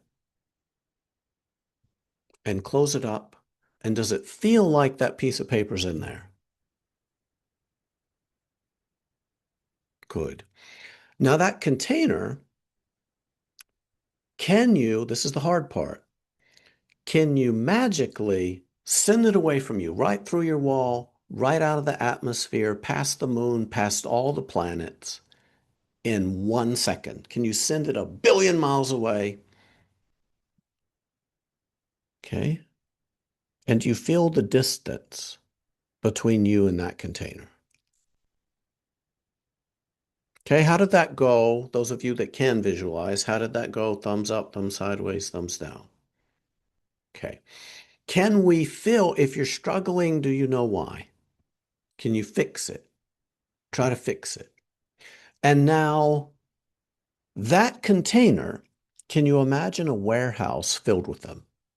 Empty containers to the ceiling, like a Costco warehouse filled to the ceiling with copies of that container, so that anytime we need one, a brand new empty one comes with the door open. So there's an unlimited supply of them. And we're going to catch, contain, send it far away. And people will say, Tom, that feels ecologically irresponsible. And I'm like, it's an imagination. It'll be okay. We're not junking up the universe with containers. It's okay. Okay. Those of you that struggle visualizing, I have these bean bags. And what I do is when it's time to do flash, you pick up a bean bag. They live in a wicker basket, and the wicker basket goes across the room. You pick up a bean bag, you throw it in the air, and you think about the memory only when the bean bag is in the air. You catch it, and you put whatever was distressing, you associate it with that bean bag, and you throw it across the room toward the wicker basket. Do you know what we've just done? Microactivate, contain. We've made it more concrete. And you're like, wait a minute, I see mostly people through telehealth. Get a piece of paper, tear it into strips, tear the strips into rectangles, and make little balls. Okay? Make lots of little balls. It's fun, right? You're going to have a whole bunch of these. And do you know what we do? You've got something for the client to throw it in the air, catch it, and send it away. And you don't even care because it's not junking up your office. And then they'll scoop them up, put it in a little cup or a solo cup, and they'll be ready for next time. Okay? So try that when we do the practice. If you need to make some little balls or make some little things, try it. Okay, try it if you're having trouble, you know, having trouble with visualization. Okay? Okay. Next resource, vacuum, page 10. Have you ever used the vacuum? About 5% of people in these trainings haven't, which is it's interesting. Have you ever used the dust buster? Have you ever used the vacuum and pulled the hose off and vacuumed something? I think about my kid and his Cheerios. He loved his Cheerios. We had Cheerios everywhere. So I have a very strong sensory memory of vacuuming up Cheerios, Cheerios that would get all over the place. So, um, good. Have you ever used the vacuum?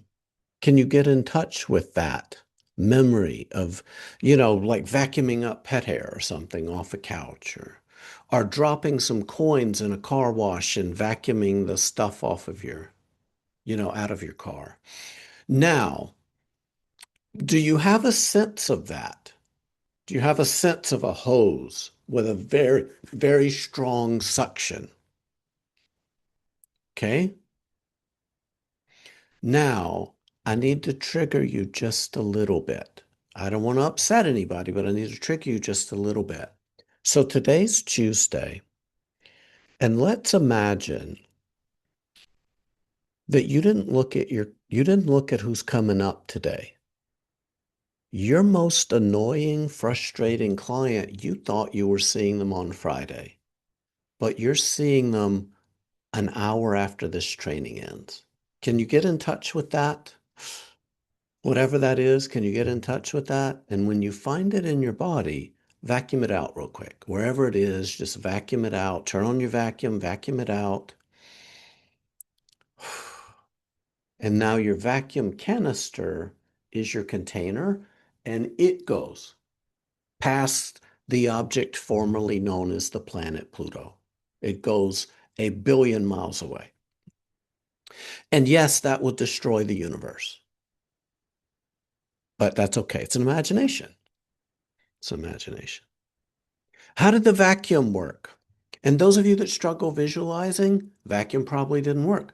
Those of you that were punished with vacuums as a child, vacuum with chores, or some people have had medical procedures where suction's involved and we haven't processed that trauma. Okay? So in that case, we need to ask the question, how do you get distress out of your body quickly when it shows up there? Can you wiggle? Yeah, can you wiggle? Can you breathe it out? You like breathe it out like, fire or just, can you like lion breath it out? Like how do we get it out of you quickly? Worst case, we can probably ground. Okay, but we need strategies to get distress out of the body because if the memory, not your baseline stress, I don't care about. It's what got worse when you think about that memory. That's what we got to vacuum out. Your baseline stress is your baseline stress. Okay. But what got worse when you think about that memory, we need to vacuum it out because distress in the body from that memory means that the memory's not over. Your brain isn't going to update it as over if you're having a right now experience of it happening in your viscera. So distress in the body is a problem from that memory that we're working on only. Okay? We need some strategy to get it out. Get it out.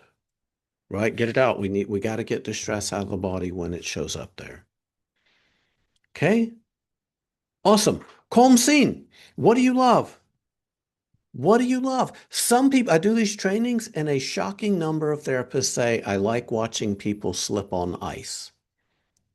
And I'm like, what's wrong with y'all? But whatever it is that you love, find that on YouTube. For some people, it can be highlight clips from Parks and Rec. It can be highlight clips from The Office, Michael Scott saying one stupid thing after the next. It can be your favorite puppies playing. One of my clients is Orthodox, and we listen to Orthodox wedding bands of New York City, right? Or another client loves fluffy cow videos. Do you know that there are cows in Europe that look like guinea pigs? Like the big fluffy guinea pigs, yeah. So, whatever it is you love, find it. I'm going to give you about 60 seconds to find that on YouTube. You can also load up your favorite song. You'll like get up and dance. I'm gonna take on the world song. Yeah.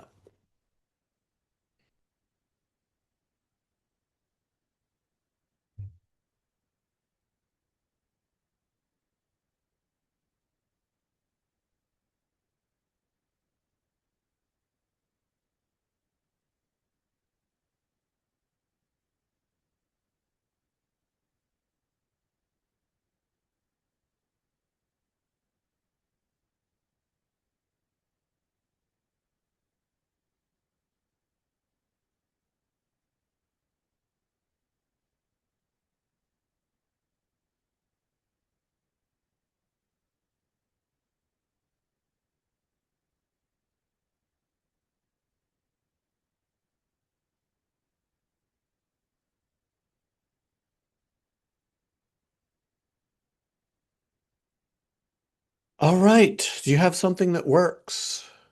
You can change it at any time. If it gets boring, change it. Even if we're in the middle of flash, stop, ignore me, change your video to something interesting. The calm scene, this part's important. The calm, so pleasant scene has two rules. Number one, it needs to shift how you feel quickly in the present moment. So it can't be reading. You can't like get out Anna Karenina and say, unhappy families are all the blink. You can't do that. It's too slow. We need something that's like, by the way, your clients need to pick the calm scene. Don't pick it for them. Your clients with ADHD, that lovely beach that works well with some clients, your ADHD clients are going to be bored by the fourth wave. It needs to be interesting, compelling, exciting to them, not to you. Okay, so they pick their calm scene video. So it must shift how you feel quickly in the present moment. The other thing, it cannot in any way intersect with the bad memory. You cannot use laughing babies to process child loss. You can't use golden retrievers in a field to process the death of your pet, right? Your dog. You can't. You can't use scenes from Maui beaches to process divorce trauma when that's where you honeymooned. They can't. And even The Office, you may think, what's wrong with The Office? If that's the only part of your relationship that we're working on that wasn't terrible in COVID, you're going to remember watching The Office with your ex in the middle of Flash, and it's going to cause a short circuit. Okay, so intersections, if the bad memory and the pleasant scene intersect, it's like a short circuit. It's like division by zero. It crashes and doesn't work. So when that happens, you must change the pleasant scene to something different that doesn't intersect. Sensible? Okay, good. Sensory grounding. Do you have what you need for grounding? Do you have your vanilla candle? Do you have your essential oil? Do you have a coffee? Even water has a smell, right? Do you have some of the smell and taste? Okay, good.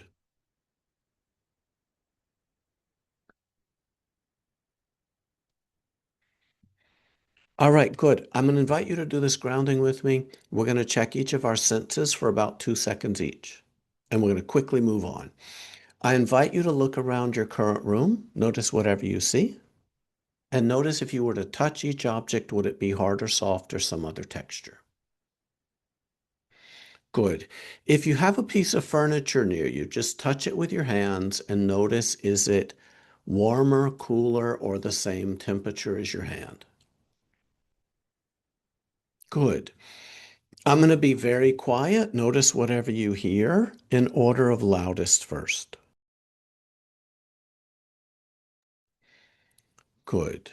If you have something near you that has a smell, feel free to engage in that. If you have something near you that has a taste, feel free to engage in that.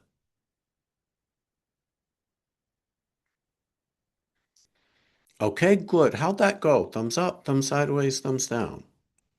Those of you that struggled visualizing did this just fine, right? Because we're not having you imagine anything. We're literally having. Now, people with vision impairment we may not be able to use, what things you see, right? Maybe we engage the other senses. Okay, good.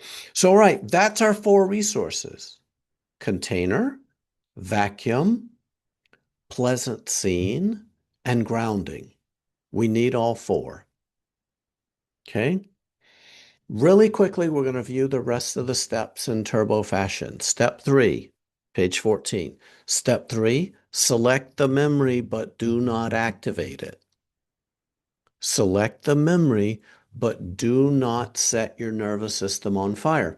And even if the client just thinking about, first of all, if this is the first or second or third or fourth or fifth flash session we're doing, If thinking about the memory causes your body to have distress, that is too big of a memory for today, right? We need to start with small things first. I need to teach you to dance before I ask you to dance on the wing of a biplane, right? Don't learn how to dance on the wing of a biplane. First of all, dancing on the wing of a biplane is stupid, but that's what we have to do, right? We have to do impossibly difficult tasks, but we're not going to make it more stupid than it needs to be. Get this down first. Think about it this way. Have you ever taught a little kid how to catch? You know what you have to do? You cup their hands and you throw the little foam ball into their hands, right? And then you show them to move it around a little bit as you throw. You have to show them how to do this. And then after 3 or 4 sessions, they have a glove and they can, well, it's this hand, catch it and then throw it back to you, right? That's what they have. Before we get to the big stuff, which is like the equivalent of a college baseball player throwing you a baseball, I want to make sure you know how to work the glove. I want to make sure you know how to do this without thinking about it. So it's going to take 3 or 4 hours of doing Flash, 3 or 4 sessions of Flash before you become a Flash ninja. And you're able to do this microactivate contain without even thinking about it. It becomes a body movement. But when we're first doing it, your client goes, ah, well, no, no, no. Let's ground. It's okay. Let's ground. We got to get them going. So again, step 3, select the memory, but do not activate it. Step 4, load up the calm scene and we're going to blink or we're going to number or we're going to color. You can have, see the different color bean bags I have on my table. That's the TV that has the YouTube app on it. They look down, look up. By the way, we're going to do numbers when we practice it. So I want you to put the numbers in at the base of your monitor, at the base. I don't want you to have to turn around because if you do, you're going to get dizzy. If you're turning every 5 seconds, you're going to get disoriented just from all the turning around that you're doing. So what I want you to do is look down, find the number, go right back into your calm scene video. If you're listening to music and your eyes are closed, you open them, you find the number, and you go right back into your music with your eyes closed. That's it. Okay? If you're petting a cat, you don't even have to stop petting the cat. Just look at the number and then resume petting your cat or dog or whatever it is. Okay? I'm going to say in step 5, really quick, think about the bad memory, whatever's distressing in this millisecond, and I want to see you all using your hands. Catch it, contain it, send it far away. Send it far away. When it's gone, calm scene. I want to see with your hands because that lets me know when you've got it and when it's moving away from you. Okay? The only time, I can't stress this enough. It's really, really hard to say it more clearly than I know how to say it. The only time you are thinking about the memory is when I am right now asking you to. So if I'm saying a number, are you thinking about the memory? No, I'm asking you to find that number. I didn't say find the number and think about the memory. The only time you think about the memory is when I'm explicitly in this moment asking you to. Otherwise, you're just in your calm scene having fun. It is the unexpected state.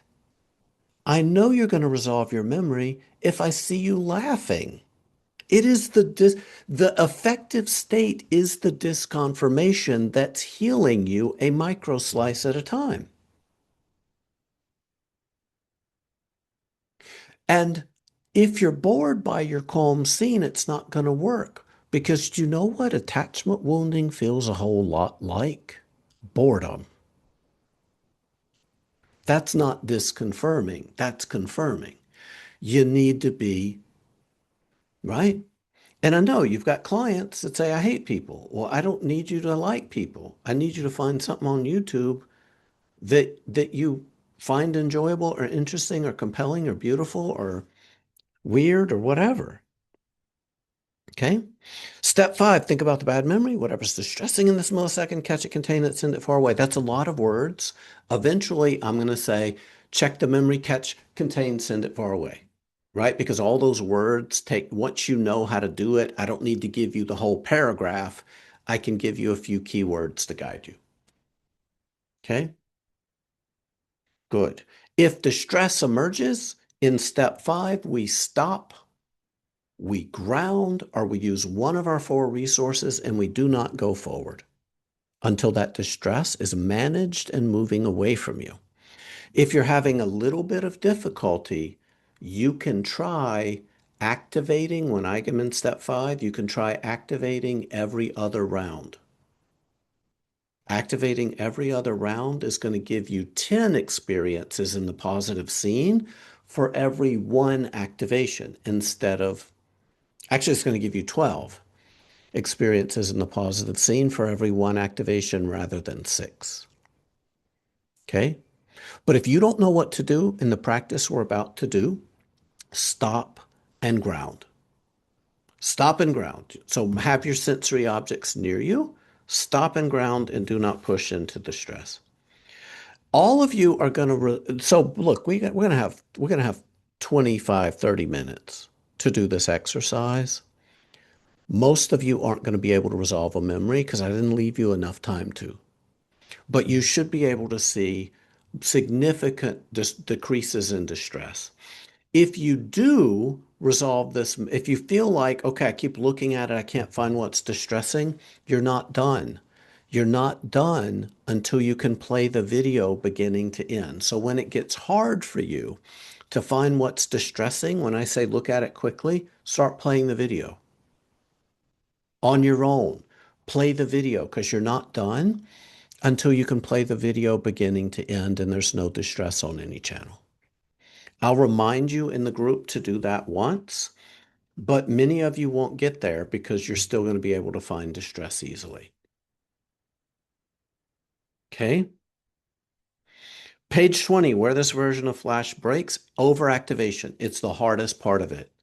Overactivation is really, it's inevitable. I've never, in a perfect Flash session, there's no distress. There's only like touching the hot skillet with a wet finger, and there's no burning at all. I've never seen a perfect Flash session. So activation, overactivation is a problem. Activation in your body from that memory is a problem, but it's also inevitable. So most of you are going to have to use one or more resources multiple times in this session. Okay? Um, if containing is not working well, I say catch it, contain it, it's not working well. The problem's not with container, it's because you overactivated. It's hard to contain what you've overactivated. Question in chat about repressed memory or unconscious, largely unconscious or pre-verbal trauma. That's calculus. That's differential calculus. We're covering integer stuff now. Yes, you can use Flash with that. I prefer to use EMDR with it though, right? Because you don't have a memory to look at quickly. All you have is a body imprint, and it's not going to want to come small. Yeah. Um, If you're not noticing any change at all, the memory, the same piece of the memory is coming after 20 minutes, make sure your calm scene's engaging. Your calm scene needs to be exciting, compelling, engaging, etc. And if you're starting a Flash session and you're flooded with anxiety, you probably weren't listening when I said to all parts of you, think working on this memory is a good idea. That's probably a part going, So stop and find a memory that you can think about without immediately having a catastrophe in your body. By the way, on that subject, let's cover a little bit of safety stuff for this practice. Okay? Why in the world In a practice, would you reach in your trauma container and grab the meanest, baddest monster at 2:30 on a Tuesday? Don't do that. Find something that has some heat in it, but you're going to be okay if Flash doesn't work for you today. And it may not work because many of you are brand new at it.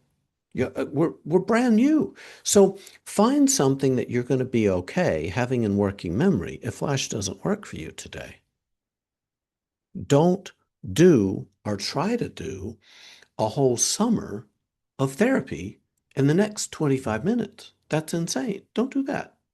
Find something that has heat but is not existentially horrible. Because I have a client. I have a client in 35 minutes. I can't help you. Right? So, good. Page 21.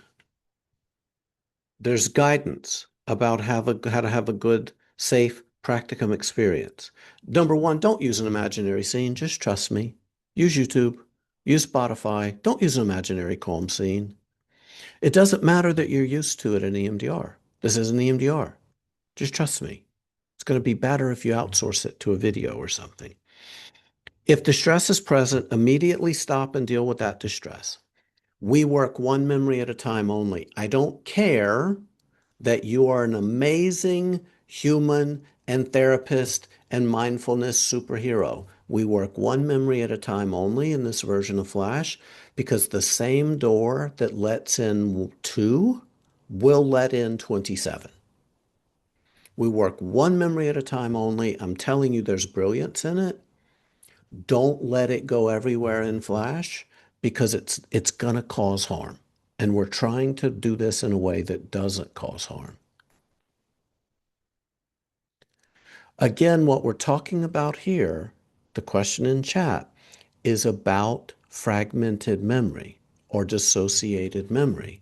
You can get there, but don't start there. That's differential calculus. We're at adding integers.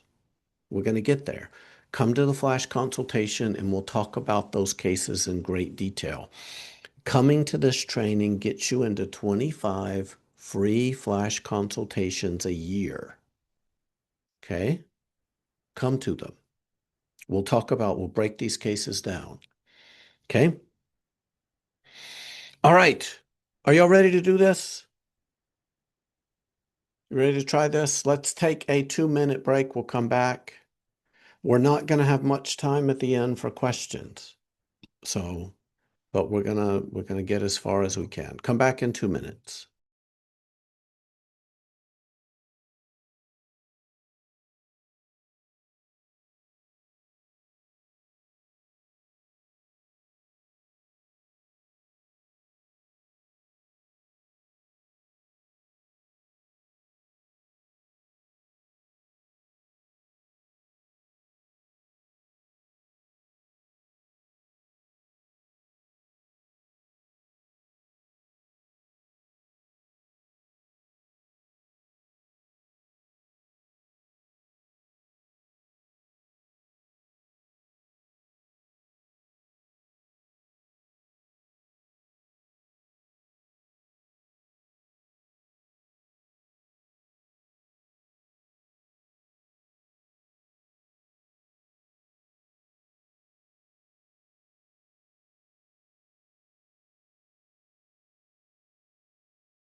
All right, welcome back.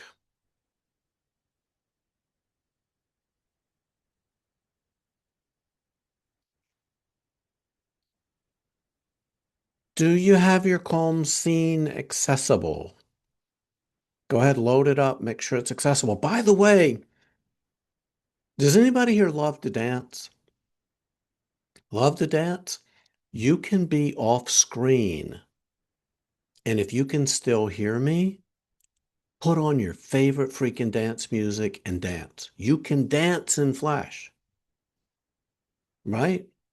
You can do it. Okay. So if you need to, if your YouTube video is not working really well, put on some amazing music and just dance. And feel free to have your camera off or feel free to be off screen or we don't care. Um, awesome. All right. Um, here's what we're going to do. We're going to do 2 rounds in the calm scene with numbers. 2 rounds in the calm scene with numbers. Then we're going to select the memory that you're going to work on today. Then we're going to do another round of calm scene with numbers, and then we're going to get going. And we're going to see how far we get. Most of you aren't going to be able to resolve the memory because there's not enough time to. Okay, so awesome. Load up your calm scene. First of all, do y'all know how to do the numbers? Are you clear? I'm going to say a number between 0 and 9. You're going to find it and then look right back at your calm scene. Okay, awesome. Load up your calm scene. Let me know when you're there.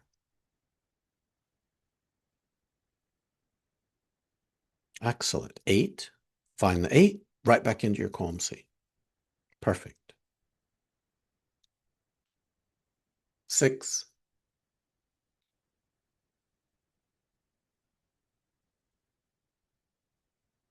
9.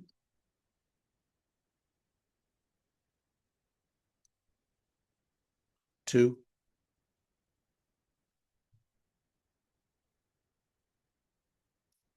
And 1. Okay, good. How'd that go? Thumbs up, thumbs sideways, thumbs down. Were you able to be in your calm scene even though I kept pulling you out? Good. Load up your calm scene again. Let me know when you're there.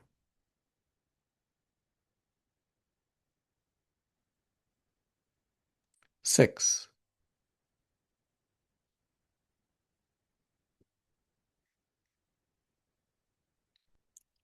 2,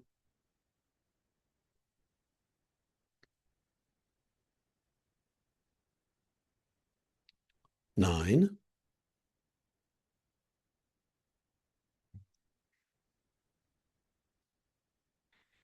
3,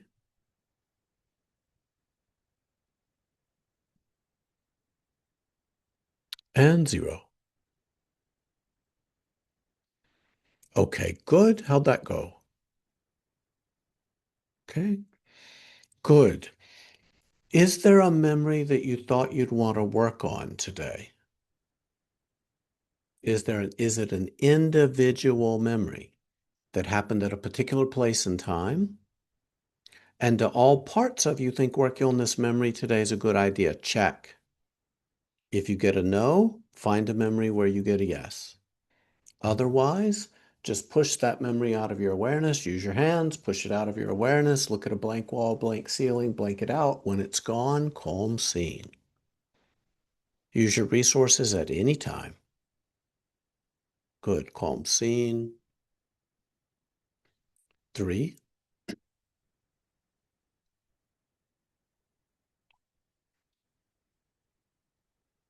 0,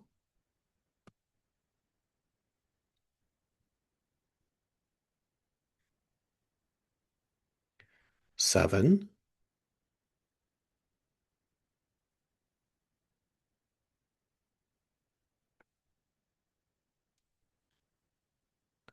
9,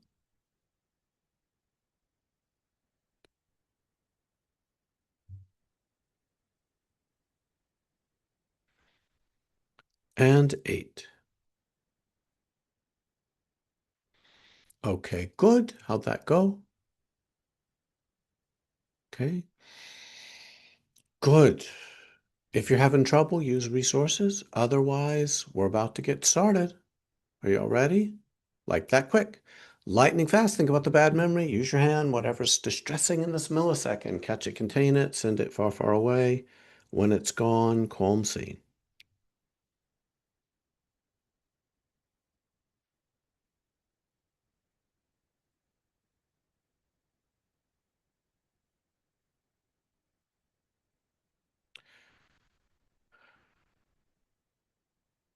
2,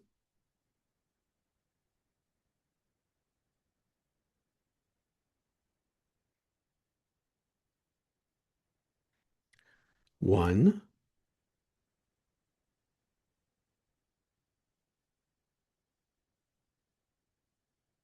6,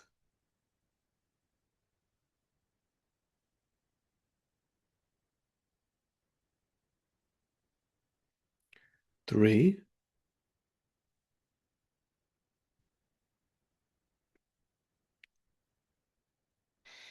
and 9. Okay, good. How'd that go? Okay, good. Good. Very quickly, think about the bad memory, whatever's distressing in this millisecond, catch it, contain it. Use your hand, send it far away. When it's gone, calm scene. So load up your calm scene.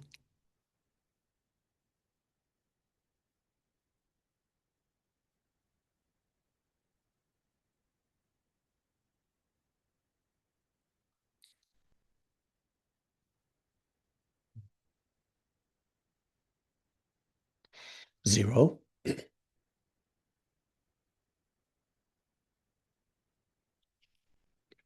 7,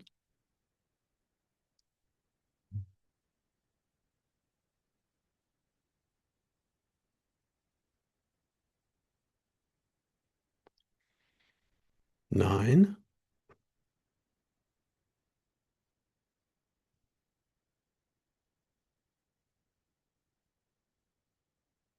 8,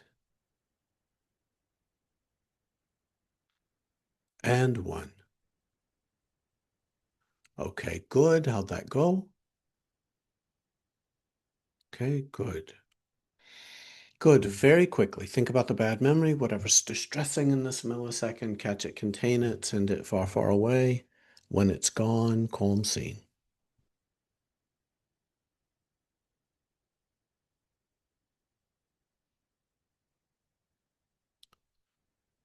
2,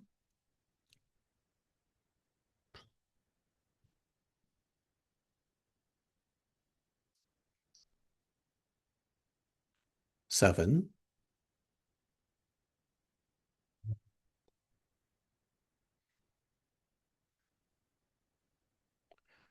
1,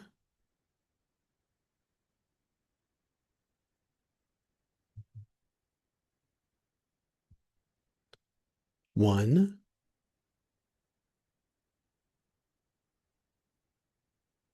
and 5. Okay, good. How'd that go? Okay, good. Good. Very quickly, think about the bad memory, whatever's distressing in this millisecond, catch it, contain it, send it far away. When it's gone, calm scene.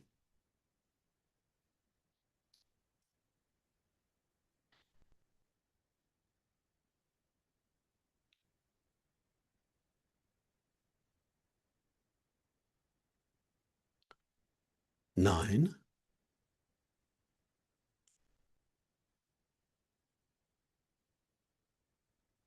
1,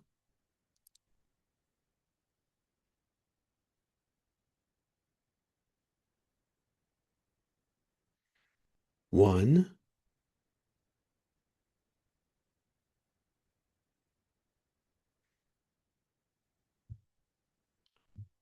6,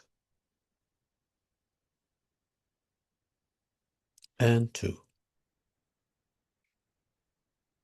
Okay, good. How'd that go? Okay, good. Very quickly, think about the bad memory, whatever's distressing in this millisecond, catch it, contain it, send it far, far away. When it's gone, calm scene. So really try to be in your calm scene. Your calm scene's doing all the work. Just be there and have fun there. Excellent.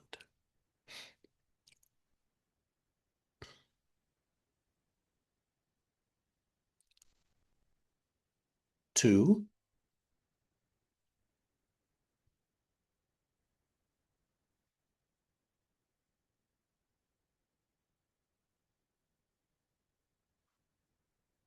1,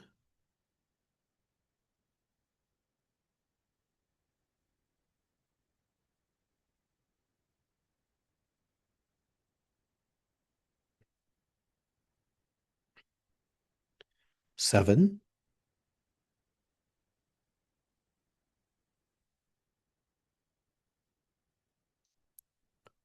2,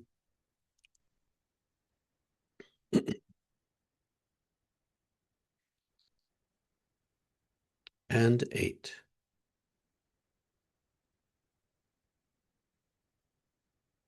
Okay, good. How'd that go? Okay, good. Good. Very quickly. Think about the bad memory, whatever's distressing in this millisecond, catch it, contain it, send it far, far away. When it's gone, calm scene.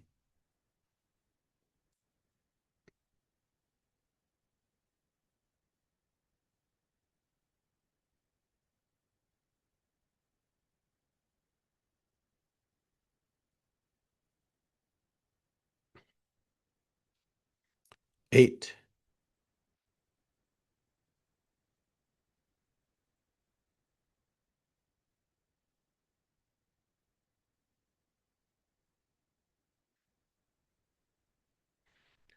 7,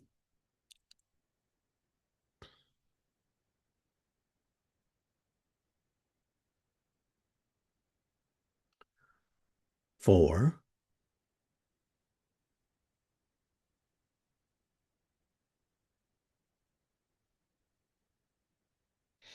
one,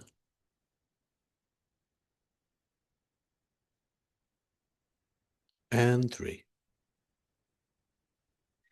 Okay, good. How'd that go? Okay, good. Good. Very quickly. Think about the bad memory, whatever's distressing in this millisecond, catch it, contain it, send it far, far away.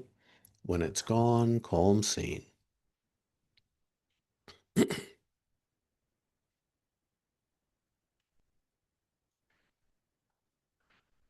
6,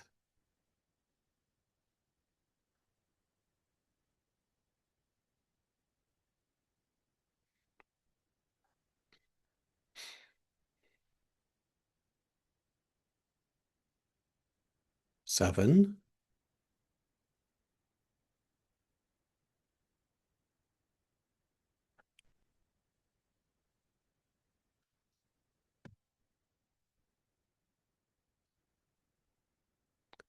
3,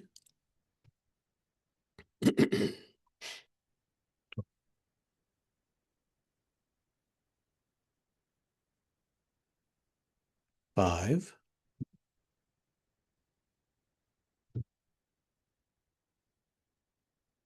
and 0. All right, good. How'd that go? How are y'all doing? Thumbs up, thumbs sideways, thumbs down. You doing okay? If you're struggling, message me. Hold down and message me. And if you're really struggling, stop. Don't keep going, right? Good. Check your body real quick. Make sure that no part of that memory is hanging out in your body. If it is, vacuum it out real quick and send it away.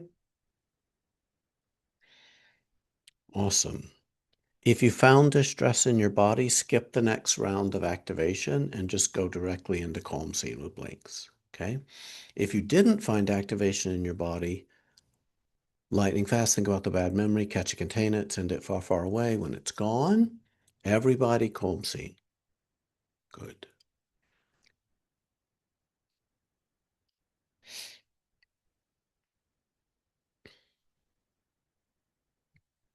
8,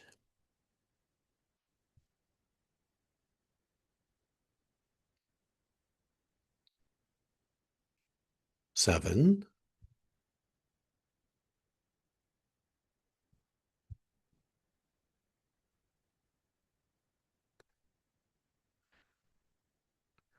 2,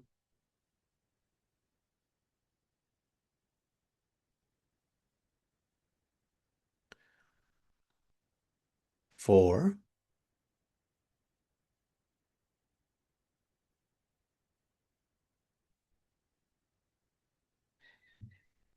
and 1. Okay, good. How'd that go? Okay, good.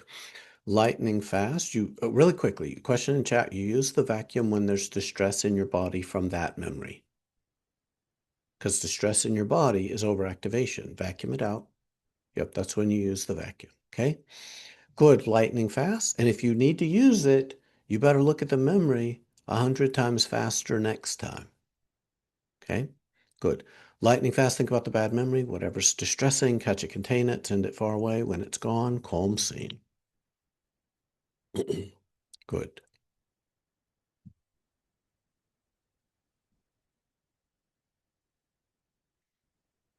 7,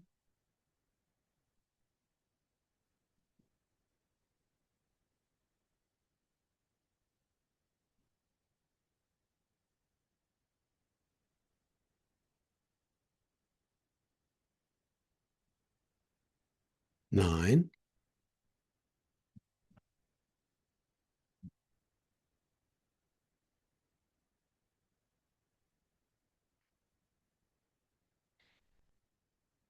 7,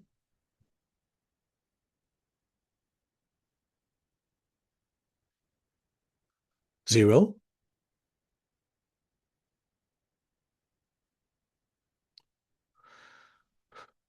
and 4. All right, good. How'd that go? How are y'all doing? Thumbs up, thumbs sideways, thumbs down. Okay, if you're on track, lightning fast, think about the bad memory. Whatever's distressing, catch it, contain it, send it far away. When it's gone, calm scene.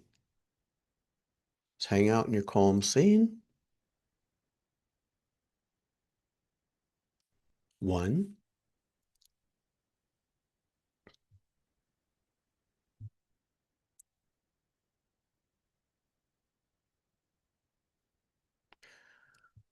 9,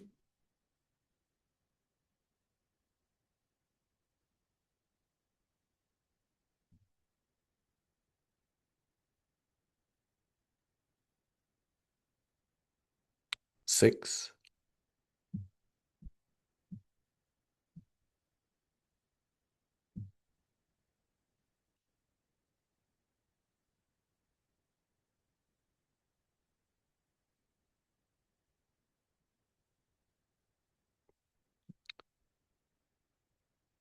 2,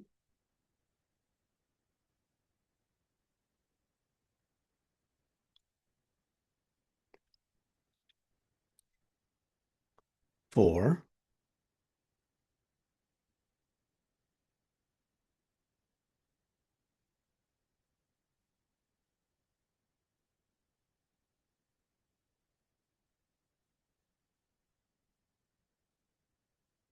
and 0.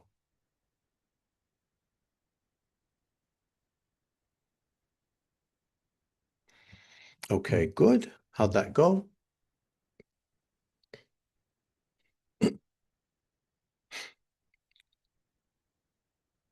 Okay, good. If you're having trouble finding distress in the memory, make sure you pivot to the video and start playing it and digesting each residual piece of distress until you can play it beginning to end.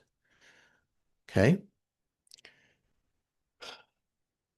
Question in chat. Do we think about the memory until we find a little bit of distress? That is correct. And if you're having a hard time finding distress, start playing the video.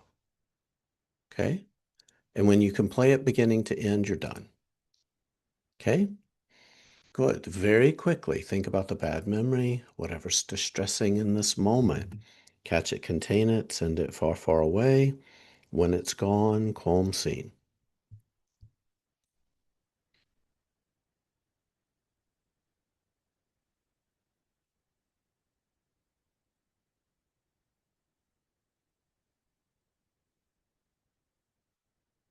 7,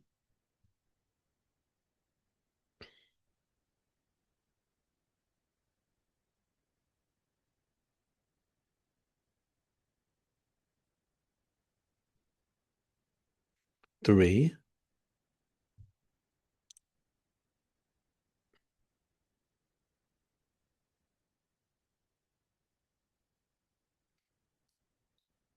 1,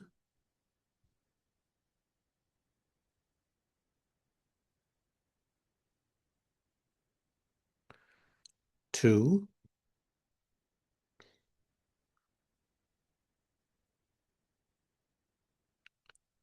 and 6. Okay, good. How'd that go? Okay, good. Good. Very quickly. Think about the bad memory, whatever's distressing in this millisecond. Catch it, contain it, send it far, far away. When it's gone, calm scene.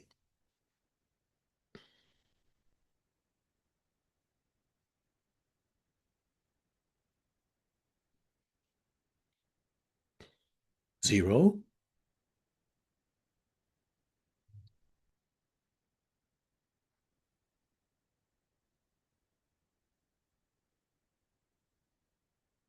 4,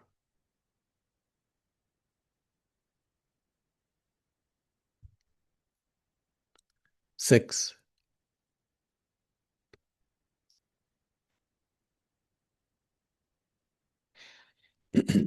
2,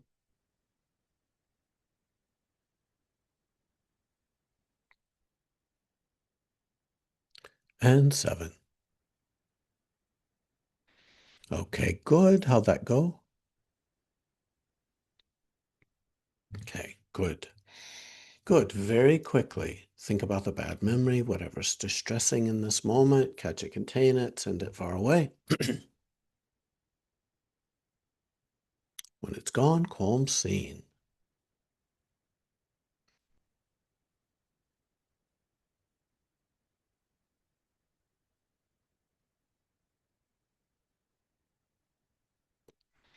Six,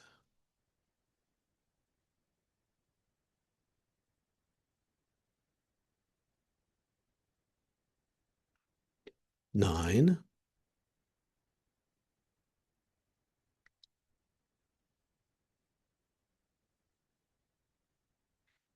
1,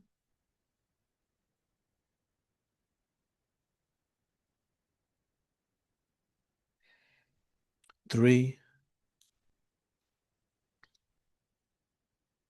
and 7. Okay, good. How'd that go? Okay, good. We'll do this probably another 3 minutes, and then we'll do a brief debrief, okay? Lightning fast, think about the bad memory, whatever's distressing in this moment. Catch it, contain it, send it far, far away. When it's gone, calm scene.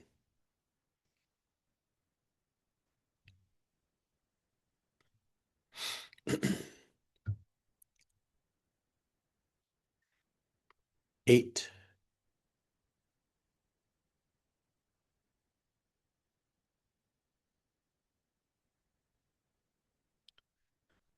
6,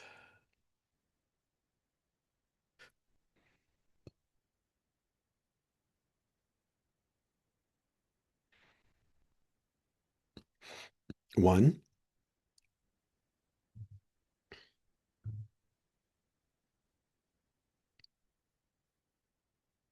5,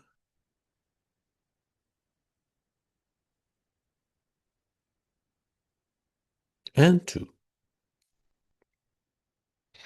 Okay, good. How'd that go? Okay, good. Two more rounds. Real quick, think about the bad memory, whatever's distressing. Catch it, contain it, send it far, far away. When it's gone, calm scene.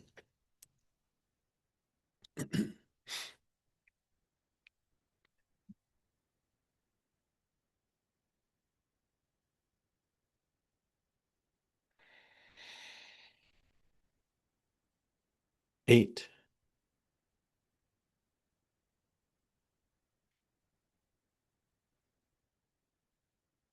7,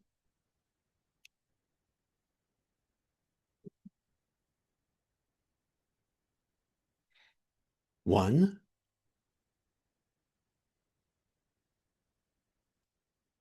6,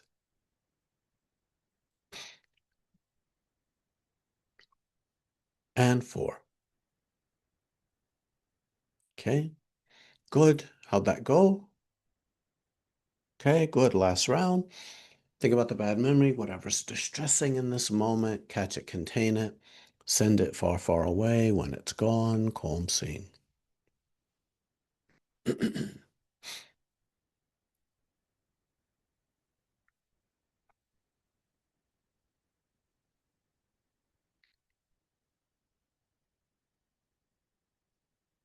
9,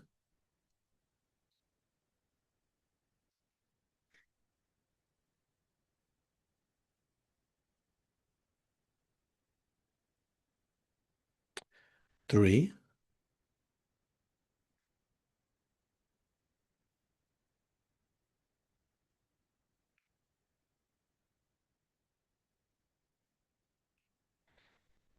8,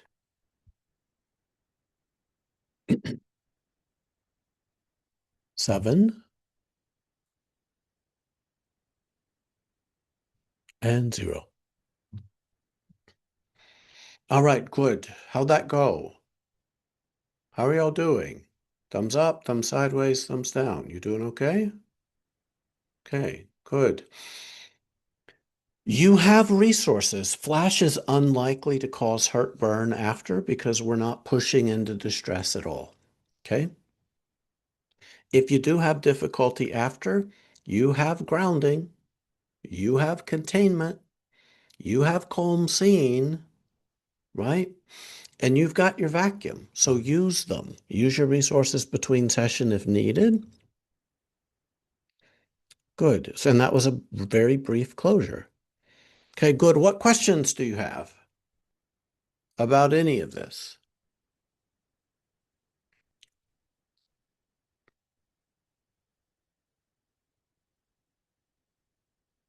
How did that go? Are you noticing any changes to the memory? Why do people get tired? Why do we yawn so much? What I would ask is this flash exhausting you? Or is your calm scene relaxing you? And if you're running a 30-year sleep deficit, it may be confusing about whether this flash is exhausting you or whether you're relaxing. Because you know what people do with a 30-year sleep deficit when they relax? They get sleepy because your sleep deficit's catching up on you. So Flash typically, if you're using an outsourced calm scene, Flash doesn't tend to exhaust you at all, but it'll relax you. Yeah, good. What do we do with clients who struggle just to peek at memories without flooding? We need to find a memory that doesn't have enough distress in it to cause flooding to start with. Okay? Maybe a partner where you ask them twice to pick up milk and they forgot. You know what I mean? Or how hard is it to take dishes out of the dishwasher? You know what I mean? When it's like you're right. So, yeah, you can use Flash as young as people can follow your directions, as young as they can do what you're asking them to do successfully. Okay. So I don't know how young that is. That depends. Okay. There are people who use Flash with 3-year-olds. Yeah. But the 3-year-old's got to be able to understand what you're asking them to do and do it. Yeah. Questions?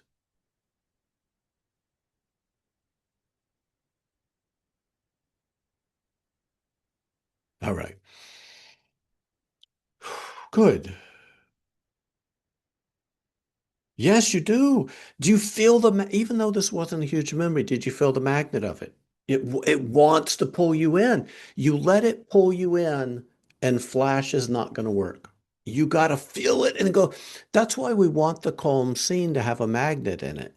We want it to we want to engage with the memory, feel its pull, and then go back toward the magnet of the pleasant scene. The pleasant scene needs to be really, really engaging to help pull you into it. Yeah, awesome.